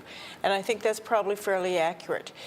At the same time, I have to say that Tim Houston's speech was why he has 42 seats, which is, it's so personal for him. And when he's, that's as emotional as I've seen him ever, that he has this sort of genuine commitment to, it's a terrible job, it's a hard job, we're doing our best, and I'm going to give it everything I have. And that sounds real. And I think that he has done something that has not been done in any other Canadian election recently, and that is to really be authentic. Like, people hear it and say, that's like a real guy. That is a real person. And I think Chender came across as a real person, but I really have to talk about the Liberals, if I can, because this is no time, I think, to make excuses for them. The Liberal Party has to look at being the Liberal Party. And I had this, maybe nobody will remember, to me they reminded me of Eaton's, They were like the big department store, a Canadian institution. They were never going to go anywhere, and the kids never paid attention to it. And it struck me they had this 89-point policy document. And Zach Churchill said, we're doing this in the first 100 years. Days. 100 years, yeah, right, sorry. I'm not wound up tonight. The first 100 days. And they were basically saying, we're government, we're on our way back. You had this sense that they rolled their eyes when anyone else was government. They were the governing party of Canada. Well, you know what? That's not enough. You don't have that authenticity. Nobody owns the electorate. And I hope that's a lesson that they learned. They've got to work hand-to-hand combat the way the NDP did to get back. Okay, and I don't know if they're up for Can I it. cut you off? Because I think Zach Churchill's about to make his speech, so let's go back to the desk. All right, thanks very much for that, Vern. Yes, he has entered the Grand Hotel there in Yarmouth, family in tow, making his way through that room. More condolences than congratulations. Exactly. To make tonight. a speech he, I am sure, never wanted to make. Difficult campaign, difficult night for him, and you can see it on his face there, really. And people in the crowd, too. There's some very teary-eyed people in there greeting him. Heartbreaking night for him, I think you describe it. And the Liberals will be doing a lot of soul-searching in the days, months, and years to come. Zach Churchill's been an MLA since 2010, and he has seen the highest of highs. He's been a part of two governments. He's been cabinet minister in prominent positions. There have been elections where his margin of victory was higher than anyone's except the premier. But the fact is, if you're in politics as long as him, sooner or later, you're going to stick around to see lower lows. Zach Churchill making his way to the microphone. Liberal leader, Zach Churchill. Thank you so much for waiting for me tonight. I really appreciate it. Is this on? Listen, folks, this wasn't the result that we wanted as a party. But I'll tell you, we left it all on the ice out there. We fought hard. And I have to say, I'm so proud of the candidates across this province that stood for office, that really stepped up, showed an incredible amount of bravery and tenacity, people who just really care about their communities and want to help their province. And I'm so sorry that I couldn't get this over the line for them. But hey, it happens. And, sometimes you lose. But I'm really proud of the campaign that we ran. It was built on ideas, on policies, and that's what we kept it about the whole way through. It wasn't about personal attacks. It wasn't about mudslinging. It was about ideas that could really help people. And I think that really matters, because that's when democracy works the best, folks. That's when it works the best, and that's when we get the best out of it. I want to congratulate Premier Houston. I want to congratulate Ms. Chender. They ran incredible campaigns, and the people of Nova Scotia have certainly decided who they want to lead this province. And we respect the voters' decisions and accept with humility in our hearts and with peace in our hearts what they've decided tonight. And that's our job now. And I know a lot of people will have a lot of theories on why this happened. But at the end of the day, this was my responsibility. And this loss belongs to me and me alone. And I'm okay with that. But we've got to move forward as a party and as a community. I really want to thank our local campaign team, family, friends, the staff that came down here that have fought so hard, not just this election, but for the last 14 years as I represented this area. It's been an incredible journey, honestly. It's been such a rewarding job. In the honor of my life to serve the people of Yarmouth, to represent them in the capacity as MLA, and to be the first party leader from Yarmouth as well. I'm just sorry I couldn't be the first premier from Yarmouth. We'll have to wait another time for that. But I do, my kids are sleeping because it's late, but I do hope that they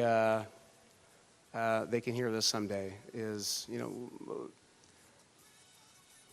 loss is a part of life. Cece's still awake. Loss happens, sometimes you lose. You get knocked down, and the most important thing is getting back up and how you get back up. And I want my kids to know that, I want the party to know that, and all of you who fought so hard on this campaign to know that. We've got knocked down, but we will get back up.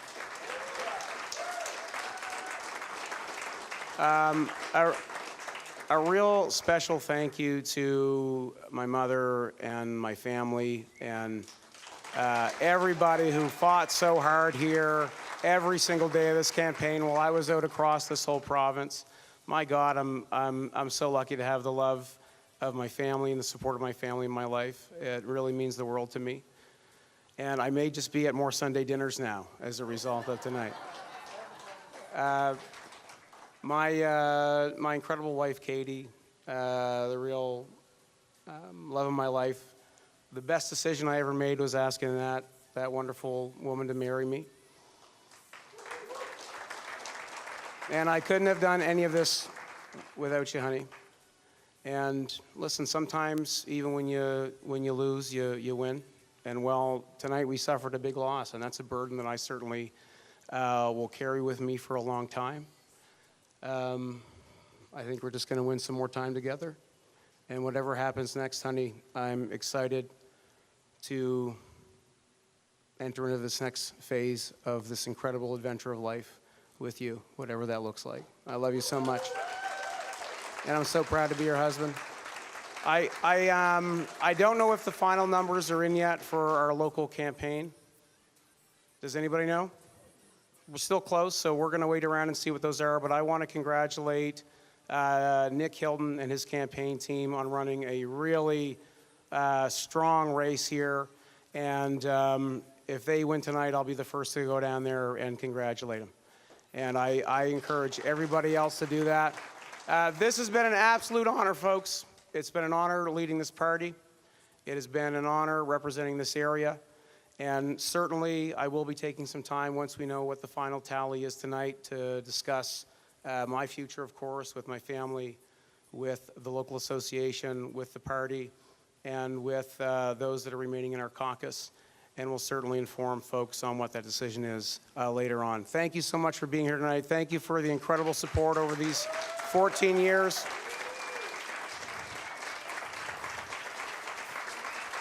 And to the people of Nova Scotia, thank you for this incredible honor of being able to serve as the official opposition leader. And again, I want to congratulate the Premier and Claudia Chandra on their big wins tonight. Thank you. That's Liberal leader Zach Churchill, who says he left it all on the ice tonight and during this campaign, couldn't get it over the line. He says he is maybe home for more Sunday dinners and that this loss, I'm paraphrasing here, but rests on his shoulders. Yeah, he said the loss belongs to me and me alone. Yeah, so he's taking ownership of what happened here tonight. And now talks about his future, right? Well, his future tonight's not even settled That is yet. true. He still doesn't know what's happening with his own seat. There are still 5 polls to come, and with 5 polls to go, He is trailing Nick Hilton, the PC candidate, by 180 votes. All right, let's get over to Paul, who has a closer look at some of those Liberal results. Well, let's just take a look at actually, as things stand right now, in the riding of Yarmouth. Not clear what's going to happen tonight. Nick Hilton, you heard Zach Churchill refer to him. Nick Hilton with a 178 vote lead, with 35 of 40 polls reporting over Zach Churchill. That's why there's not that much clarity tonight coming out of Zach Churchill about his future. That will happen in the coming days and weeks, you would expect. Let's take a look at some places where the Liberals really did suffer tonight. The Tory machine just blew through the Annapolis Valley, sweeping that area. Julie Van Exen, the software person, winning there by 579 votes over Ramona Jennings. Again, the Liberal in this riding coming third. This is Cody Blois, the federal MP's former chief of staff there. Not a good sign for the federal Liberals in that part of Nova Scotia. And there we go. It is official, of course, with Ryan Robichaud defeating Ronnie LeBlanc of the Liberals there. This was the Liberal incumbent who hoped to hang on just on his name and his reputation within that riding. Was again snowed under by the Progressive Conservatives. Rick Burns with a 543 vote lead over the incumbent Ben Jessom. The Liberal who won back in 2013 was hoping to hang on in the face of the PC wave that's sweeping through Nova Scotia tonight. Rick Burns, at this point, we're not calling it, with 33 of 36 polls reporting, but things are looking good for Rick Burns tonight, getting a seat in Province House. Tom. All right, Paul, thanks so much for that. Hard to not notice that so much of that map behind Paul is now blue tonight. A remarkable night for the PCs. Well, and it really was three storylines. The Liberal collapse, the NDP getting to second place where they wanted to be, and then a huge victory for the PCs. Province is blue from bottom to top pretty well now that they've got Clare. You can't get any further south except Yarmouth, and they may end the night with Yarmouth as well, and it goes all the way up to Glace Bay, where Johnny White was returned. A much more comfortable night for Johnny White than perhaps 3 years ago. Not as much waiting around, but yeah, it's a big night for them. All right, there you go. The board, 42 for the PCs, leading and elected, 10 for the NDP, 2 Liberals. Zach Churchill's political future still not clear waiting to hear. at this hour exactly, and the 1 independent here in Nova Scotia. What a night it's been in Nova Scotia. There's more to come in our coverage, but right now we have to pause for a moment to say goodbye to our friends who have been tuning in on CBC News Network. Thank you so much for joining us. The National will begin shortly for you. If you want to stay with our election special, though, in Nova Scotia, it's been an exciting night. It sure has. We're on the main channel in the province, of course, and you can also find our digital streams on CBC Gem, on cbc.ca/ns, and on the CBC Nova Scotia YouTube page as well. So lots of places where you can continue to watch us. But thanks again so much for being with us tonight on what has been an historic and a very incredibly interesting political night here in Nova Scotia. All right, yeah, so an amazing night in Nova Scotia, and you know, an emotional night. We saw, as the panel was saying, Tim Houston's as emotional as we've seen him before. Zach Churchill, you could see it on his face as soon as he walked into the room. Let's continue on that thought with the panel now, where we left them before the speech started up there. So Vernon Ramazar, over to you. Thank you very much, Tom. And Barbara, you were just still speaking a short while ago, so let's continue your thought.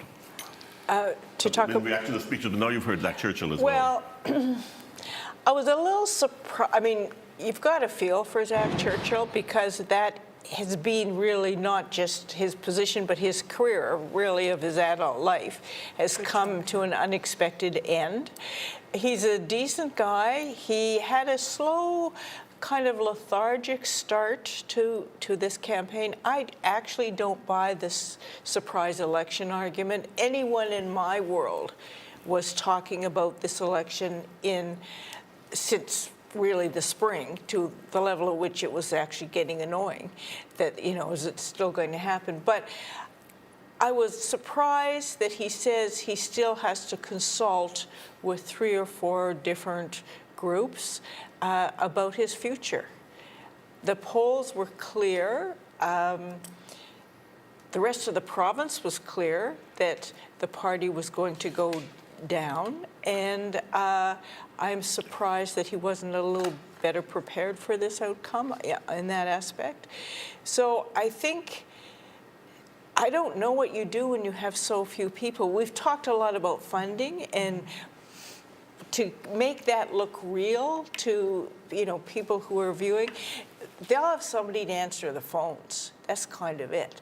And everybody else will, if they get that, right? If they get that, if they have party status. But the official opposition really will have staff and a team to really examine the government. So I don't know, but I personally think that it is probably healthy for any political party to be burned to the ground periodically. It's the only way that you can go back to first principles. And it's sometimes the only way you can be reminded that you are there really by the grace of the voters, and nobody is the governing party of anything. All right, any other thoughts on what we've heard? I think that some people had an expectation that this would be like what we did with the NDP when they were in government. So they had one term, and then we sent them packing. But in fact, Nova Scotia's history shows that they tend to give their political parties, with that one exception, a second mandate. What happened here tonight was that it was a much more strengthened mandate. And I thought it was very adult of Zach. I've known him since long before he became a politician. I knew him as a student leader. I thought he took responsibility for what happened. And I think that's important for him to have done. And I think that's important for his future, for him to take responsibility for that. And I was just thinking about sort of the unpredictability of political life. In 2013, Zach had 82% of the vote, right? Yeah. And so, I just want to take a moment here to pause and reflect on the people who put their names forward. Most of the candidates who ran tonight did not win. Yeah. Right? And that's a big chunk of the whole month. You only get 1,000 months. They gave a whole month to work really hard on this, and many of them will have given many months before that to get ready for this. Some found out they were going to be a candidate very suddenly, so they only gave a month. But when I think of the staff, there will be many Liberal staff who lose their jobs tonight. There will be constituency assistants who lose their jobs. It's not just the MLAs. And I'm thinking about those people tonight, many of whom have lived and breathed and worked really hard in their constituencies to make sure that they looked after the people of those constituencies. And I'm thinking about them tonight. It's a tough night to be a Liberal, but it's not impossible. If the federal, now Conservative Party can come back from 2 seats back in when Kim Campbell lost, I think that we can do the tough work that needs to be done to make sure that we're in a much better position come the next election. And yeah. Tough night. It's a shame. It's a shame we lost. Well, it's a shame we lost the national audience now, just for this discussion. Yeah. But it was really great that the national audience was able to be here for the 3 leaders' speeches. Because the biggest takeaway for me was, and David, I think as a native Newfoundlander, you've got your decoder ring as an honorary Nova Scotian, but you're certainly an Atlantic Canadian. When we're obviously very proud of you also. But Nova Scotia is a very nice place. Yeah. And we're very nice people. If you haven't noticed, we're not bickering back and forth. Yeah. We're not spouting talking points and making fun of each other in our party's platforms. And that's because we all, the 3 of us are friends and have been for decades. But you saw it even in the speeches of the leaders. Claudia, I agree, was very strong, but she was also very kind. Yes. And she still congratulated the Premier warmly and congratulated him on a good campaign. She was very gracious to Zach.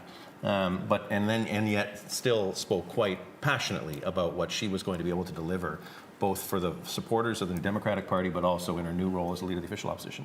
The Premier was uncharacteristically emotional, obviously very, very happy and very, very proud.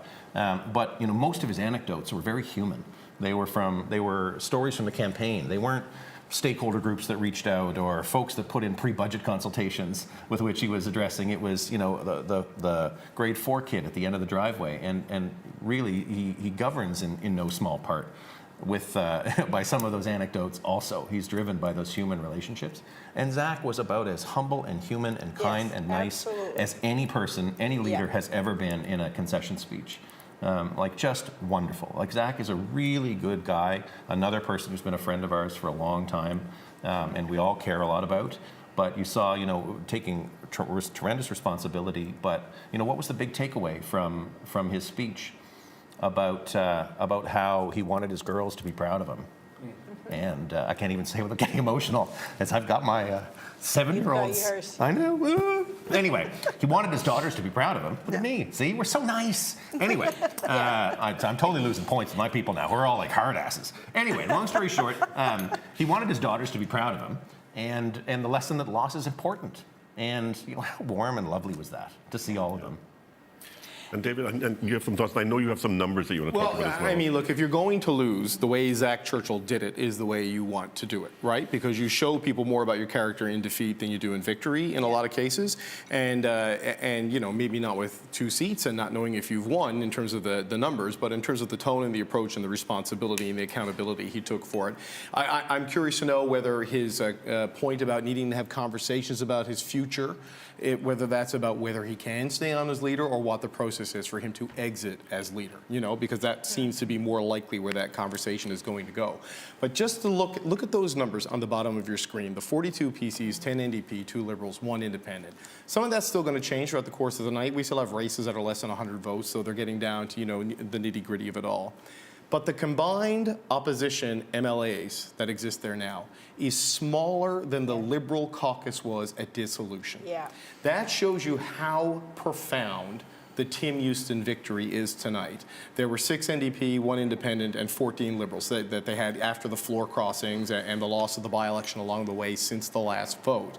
But you now have a total combined opposition that is smaller than the Liberal caucus was when this election campaign started. So we've talked about a supermajority throughout the course of the night. Tim Houston has what he needs. He can, should he choose, to essentially run roughshod over the legislature because, as Claudia Chender called it, Tim Houston and his giant band of MLAs, he can appoint a speaker and still have 3 or 4 more to give to have that supermajority. So he's going to run into that Jurassic Park question of just because you can do it, does that mean you should do it? Because a sure, quick-fire way to squander goodwill is to move away from the grace and the dignity we've seen from the 3 leaders in their speeches tonight and how you approach things as government. And you know, and one last point, the significance of the NDP moving into opposition here. There's a realignment happening across the country in terms of parties. The NDP right now have 2 provincial governments in Manitoba and in BC. They're the opposition in Alberta, Saskatchewan, Ontario, and here in Nova Scotia. The Conservatives or conservative-leaning parties are either the government or the opposition in 10 provinces.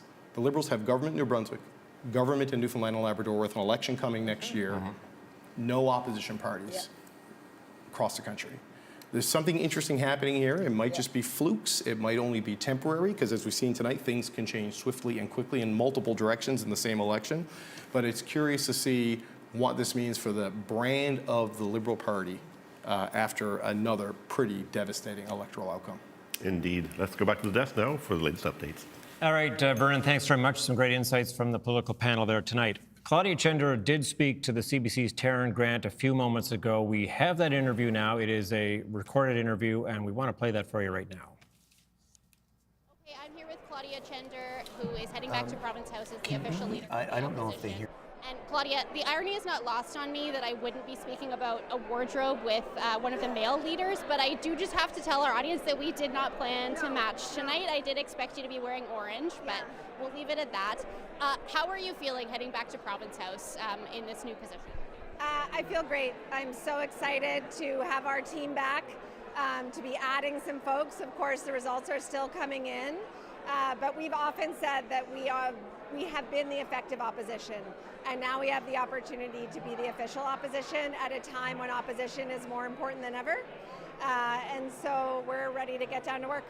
You talked about holding Tim Houston's government to account, him and his big band of MLAs, I think you called it. How are you going to do that?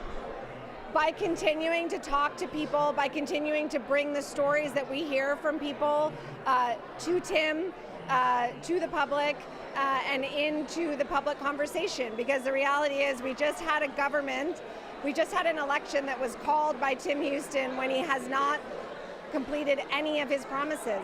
He said he was going to fix healthcare. We have 145,000 people without it. He said that he thought that the housing crisis was being addressed, and yet affordable homes are more out of reach than ever. These are real issues for real people across Nova Scotia, and we will continue to push. And I think we'll continue to make progress as we have in opposition, and we'll continue to build. Is it going to be harder to do against what looks like a supermajority rather than a simple majority like we had over the last few years? Yeah, well, we'll see. I think that, the Houston government hasn't shown a ton of respect for the democratic process in the past. They find it irritating. Tim said that he's looking forward to less opposition. I think that should give Nova Scotians pause. I think that we have a healthy democracy when we have healthy opposition, and when we have the opportunity to have debates and conversations and bring the voices of Nova Scotians into those debates. And so we will continue to do that as we always have, and we will make sure that the government allows us to do that. And if they don't, then there's going to be a fight. But, I think that I've been in the legislature for a long time now. I know how the rules work, and they need to be improved, and I'm happy to sit down and work on that if that's what they want to do. Well, we'll be watching to see how those fights play out. Thanks for speaking with us tonight. I'm sure we'll hear from you more in the days ahead. Okay. Back to you, Tom. And that is NDP leader Claudia Chender speaking with Taryn Grant tonight and laying out perhaps some examples of how things might, she'd like to see things improve or how things might go in the House in the next little while. Yes, of course. And we've also heard from Zach Churchill. He scrummed with reporters a little bit earlier tonight. We'll play that scrum to hear what he had to say. Mr. Churchill, you kind of alluded to it. What do you think that people would be trying to read the entrails of this campaign? How do you interpret this loss? Well, listen, this loss is on me. I'm the leader of the party. It was my job to gain us seats, and I didn't do that. So this at the end of the day, this falls on my shoulders. And so what about your political future? Because we still don't know whether you've got your seat. Well, we have to wait and see what the final tally is here, certainly, on whether I hold the seat or not. And we'll have to make a determination from there. Do you want to lead a third-place party? Listen, I'm not going to make that decision tonight. We have to wait to see what the tally is tonight, and of course, meet with the party, caucus members, and my family once we know who's going to be in at the end of the day here. Do you think it's an endorsement of the PC plan or a rejection of your party? Well, listen, I mean, voters were very clear tonight. They supported Mr. Houston. They want to give him another term, and they've given him a supermajority. So we certainly respect the voters' decisions and accept that. Where did the disconnect happen here with voters? Well, listen, that's not an easy question to answer. We were focused on the policies that mattered. I am proud of the campaign that we ran, which was built around good ideas that we think can help people. But at the end of the day, the voters wanted overwhelmingly to stick with the government in power and Mr. Houston. And we certainly want to congratulate him and Ms. Chender on their success. How will this result affect the riding of Yarmouth? Well, listen, we still have to wait and see what the final tally is. I hope to know soon so that we know what the next steps are. But whatever happens tonight, I think Yarmouth will be well represented. 42 seats in a 55-seat House. What does that say for democracy here? Is it a good thing? Well, listen, we'll have to wait and see what happens. Certainly, Mr. Houston has earned those seats tonight under our system, and the people of this province are with him. So we've got to see where he takes us next. Would you expect him to use that supermajority to change the rules of the House, to change the makeup of committees, that sort of thing? Well, we have to wait and see what he does. I'm not sure what he's going to do now, but tonight is his night. He's won those seats, and I'm sure they're celebrating hard, and they should. They ran a incredibly fierce campaign and had a major historic win tonight. And how long do you think you'll need to be able to determine what happens with Zach Churchill as leader of the Liberal Party? I'm not sure. You know, we'll see what the vote tally is here tonight. If I still hold the seat or not, then we'll be meeting with members of our caucus that make it through tonight. And of course, I'll be meeting with my family and the party to make a determination. Again, we don't know the outcome of the riding here. How do you sum up your 14 years? I'm so grateful to have had the opportunity to represent this area. It's been the honor of my life to represent Yarmouth, my hometown, and to be the first party leader that's come out of Yarmouth. And we've managed to do a lot of really important things together. I'm proud of the impact I've been able to have in public service over the last 14 years, from pre-primary to expanding cancer care here at Yarmouth Regional, and of course, reestablishing one of our most important tourism connections to the United States. So, you know, this job is all about having an impact and leaving your community and your province better off than when you started, and I feel like I've been able to do that. That's Liberal leader Zach Churchill speaking in a scrum earlier tonight. 3 Liberals on the board there. Paul Withers, just tell us more about who they are. Well, we know that Ian Rankin is the elected Liberal. The 2 others that are leading, let's go to the first one. That is in Sydney, member 2. If we have that board up, that's where Derek Mumberket has a 328 lead vote in that riding. And in Annapolis, which we've been watching sort of pinging and ponging back and forth all night. So in Annapolis, Carmen Kerr, the incumbent Liberal there, who did undergo a fierce campaign, as Zach Churchill described it.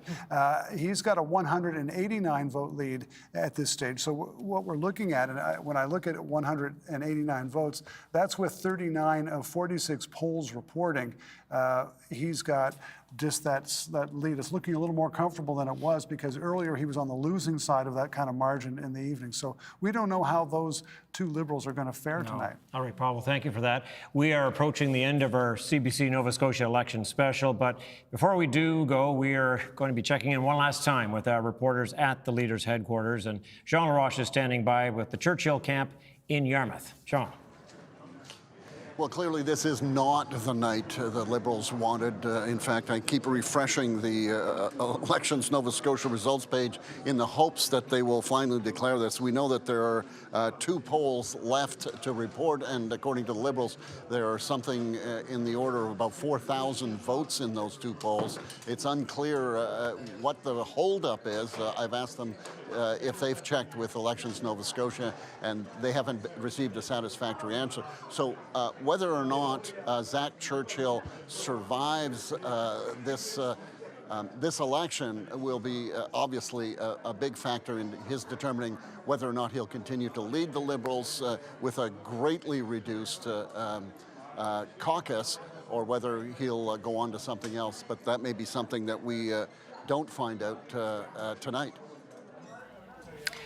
All right, Jean, thank you very much. Jean, of course, with the Liberals all evening tonight. Thank you for that. Well, we're going to head over to the Chender camp now, where Taryn Grant has been watching things unfold all evening. Taryn, let us know what the mood is like there in that room now, and how things shaped up here tonight.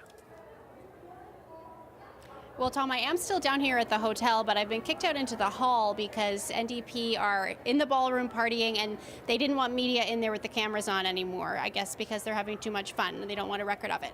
So, so it's been a good night for them. Of course, the big story of tonight is that the PCs are running away with another victory, but a close second storyline is that the NDP are forming the official opposition. Like we talked about at the top of this night, they've been stuck in 3rd place for over a decade, so this is a really significant change for them.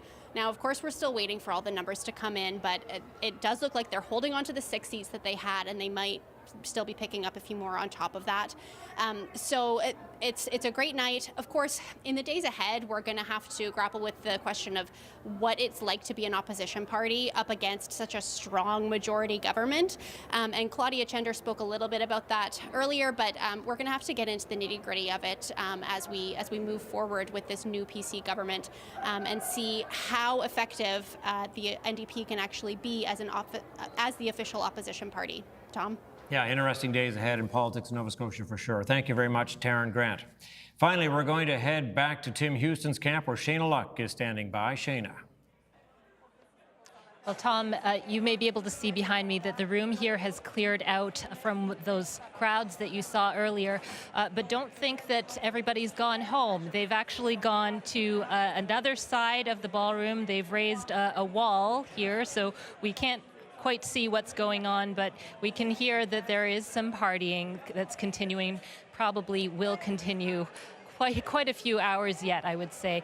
Earlier, when just after the Premier finished his speech, he left the room for a few minutes, and they had to keep making announcements to say, it's okay, the Premier has not left, and so if you want to congratulate him, because so many people did, he will be coming back, and so you will get a chance to speak with him, because there were just so many people who were lining up to shake his hand after that speech. So certainly the PC is very happy with the result tonight.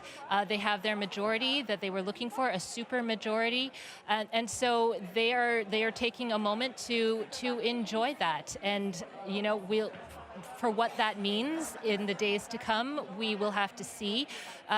Tim Houston did not scrum with us after his speech, so we will wait to understand from him what that means as it will play out in Province House. Tom? All right, Shayna, thank you very much. Remarkable night for the PCs for sure. Thank you for your work. Let's get you over now to the political panel. One last time, our insiders, Vernon Ramazar, are standing by there. Thank you very much, Tom. And I believe, David, you have some things you'd like to talk about here. Yeah, we've got some reaction just coming in from the national leaders on the results here tonight. I'm going to start with the two who weren't invited to come here and campaign with their provincial cousins. Justin Trudeau, congratulations to Tim Houston on his re-election as Premier of Nova Scotia tonight. There's a lot of work ahead for us, improving healthcare, building more homes, growing the economy. Tim, I'm looking forward to working with you to make life better for all Nova Scotians, and of course that will start tomorrow at 5 Eastern with a conference call with all the First Ministers. Pierre Poilievre says congratulations to Premier Tim Houston on making it happen with a decisive re-election win from Nova Scotians. Common sense Conservatives look forward to working with you to axe the tax, build the homes, fix the budget, and stop the crime, as we all know the platform to be. And finally, from Jagmeet Singh, who says congratulations Claudia Chender and the Nova Scotia NDP for a well-fought campaign. As the official opposition, I know the NDP will continue to be a champion for working people in Nova Scotia. Across the country, New Democrats are standing strong against Conservative cuts and fighting for a better future for all Canadians. Let's keep fighting for Nova Scotians together. So, Vern, that is the three main parties who had, let's say, associated political parties running here as the Nova Scotia Liberals and, of course, the Progressive Conservatives. We're not too keen to have the federal Conservatives anywhere near them in this race. And it's time now just for me to say thank you to all our panelists for your wonderful insights this evening. It's been a real pleasure. Thank you so much. Pleasure for us, too. I've had better times. Back to you, Tom. Yeah, you have to feel for Kelly on the panel tonight for sure. Some have to lose for some to win. Yeah, that is certainly the case. What a night it's been. It has been heartache, jubilation, celebration, a lot of questions. What's your big takeaway from tonight, Mike? Well, the big takeaway has got to be that the PCs ran exactly the type of campaign they wanted to, and it paid off. They were very confident to begin with. Their organizers believed that a number starting with 4 was there for them, and tonight it is, and it's to the detriment of the others. The NDP at 10, good night for them. The Liberals, not so much, down to 4, and we see Zach Churchill now has briefly taken the lead in his seat with 3 polls to go. So it's going to be a long night for him to see whether he has a seat in the legislature or not. That's right. Yep. Yeah, it sure is, and we want to find out, we actually have some details here on that, very riding here, and I mean, votes. 5 is not much of a lead, Paul, but it's a lot better than it looked a few minutes ago for him. Well, does he want to win now? 37 or 40 polls. Yeah, 37 to 40 polls. He's got 5,000 It's not sure votes. yet, is it? No, and Hilton's got 5,000 votes, a 5-vote lead at this stage of the evening. He says he's going to wait to find out if he wins. If he does win, we'll see just how long he stays on. He has an automatic leadership review. Right. I guess what I would tell you is that if he wins, I would expect there would be a by-election in which Mr. Hilton could be running again and could well win as the MLA in that riding. But that's where things stand with Zach Churchill. It's been that kind of night. There's been no comfort anywhere for him. Yeah, that is for sure. Paul, just before we go, more generally speaking about this election night, I mean, your thoughts as you look back at this. Joe Howe is over my shoulder here. We can't get his comments. But, you know, the question was raised earlier tonight too about what this means for democracy in Nova Scotia. Obviously, the voters have spoken. Talk to us a little bit about that and what it might mean for the House going forward. Well, I think that we're going to see how magnanimous Tim Houston is in victory. He sort of spoke that way in his speech, you know, reaching out to Nova Scotians, those who opposed him. His record in the House is not one of cooperation. You know, with this kind of incredible win and control of the legislature, I don't think that there's any guarantees yet on how he will behave in the legislature. He has room to be magnanimous, that's for sure, if he so chooses. My thoughts on this evening is that it really is, you know, and we have to go back to the Buchanan election of 1984 to see a drubbing like this, to see highs just this high. I mean, when the Liberals faltered in 1984, they were still left with 6 seats. We'll see how many these Liberals have here. But this was a night of incredible highs and incredible lows in politics in a way that you don't often see. For Tim Houston, as I think I said on the way in, it does not get any better than this, and it's unlikely to get any better than this as he goes forward. You know, he has some cabinet choices to make. He will not make everyone happy in his party. It's just that big. But this is one for the record books for Tim Houston, and one that we haven't seen in Nova Scotia for 40 years. Mm-hmm. It's such a big night for the NDP as well, as we've been talking about. You know, you look at that number, the first female elected leader of the opposition in this province. That is significant in its own right, and the NDP obviously pleased with the results ending in double digits this evening. Well, it's been a while since they've been in second place, and they are positioned to take advantage should Premier Houston and his team suffer problems, as every government does. They're going to run into roadblocks as they go forward and events. You know, whether it's Trump's tariffs or what we've got coming down the road, there's nothing easy about the 4 years ahead for Tim Houston. So things will not get better than this, but for the Progressive Conservatives and all of their supporters tonight, this has been an incredible election for them. They should savor it because it isn't going to get any easier. No. I'm sure they will. No doubt they will. They're partying in Pictou County and really from stem to stern in this province. As we saw that map earlier tonight, blue literally from one end to the other. All over the map.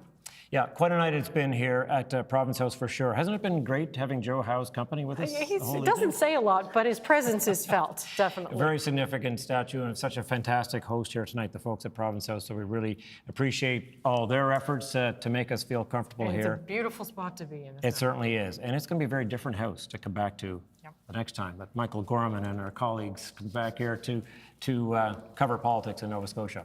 Well, we have to leave it at that for tonight. Up next in Nova Scotia, a special live broadcast of CBC Nova Scotia News with highlights from tonight's special. You can catch that overnight as well, where it will be repeated on our streaming channel. And of course, Amy and I will be back tomorrow night, like every night at 6 p.m. Thanks for watching, and good night. Good night.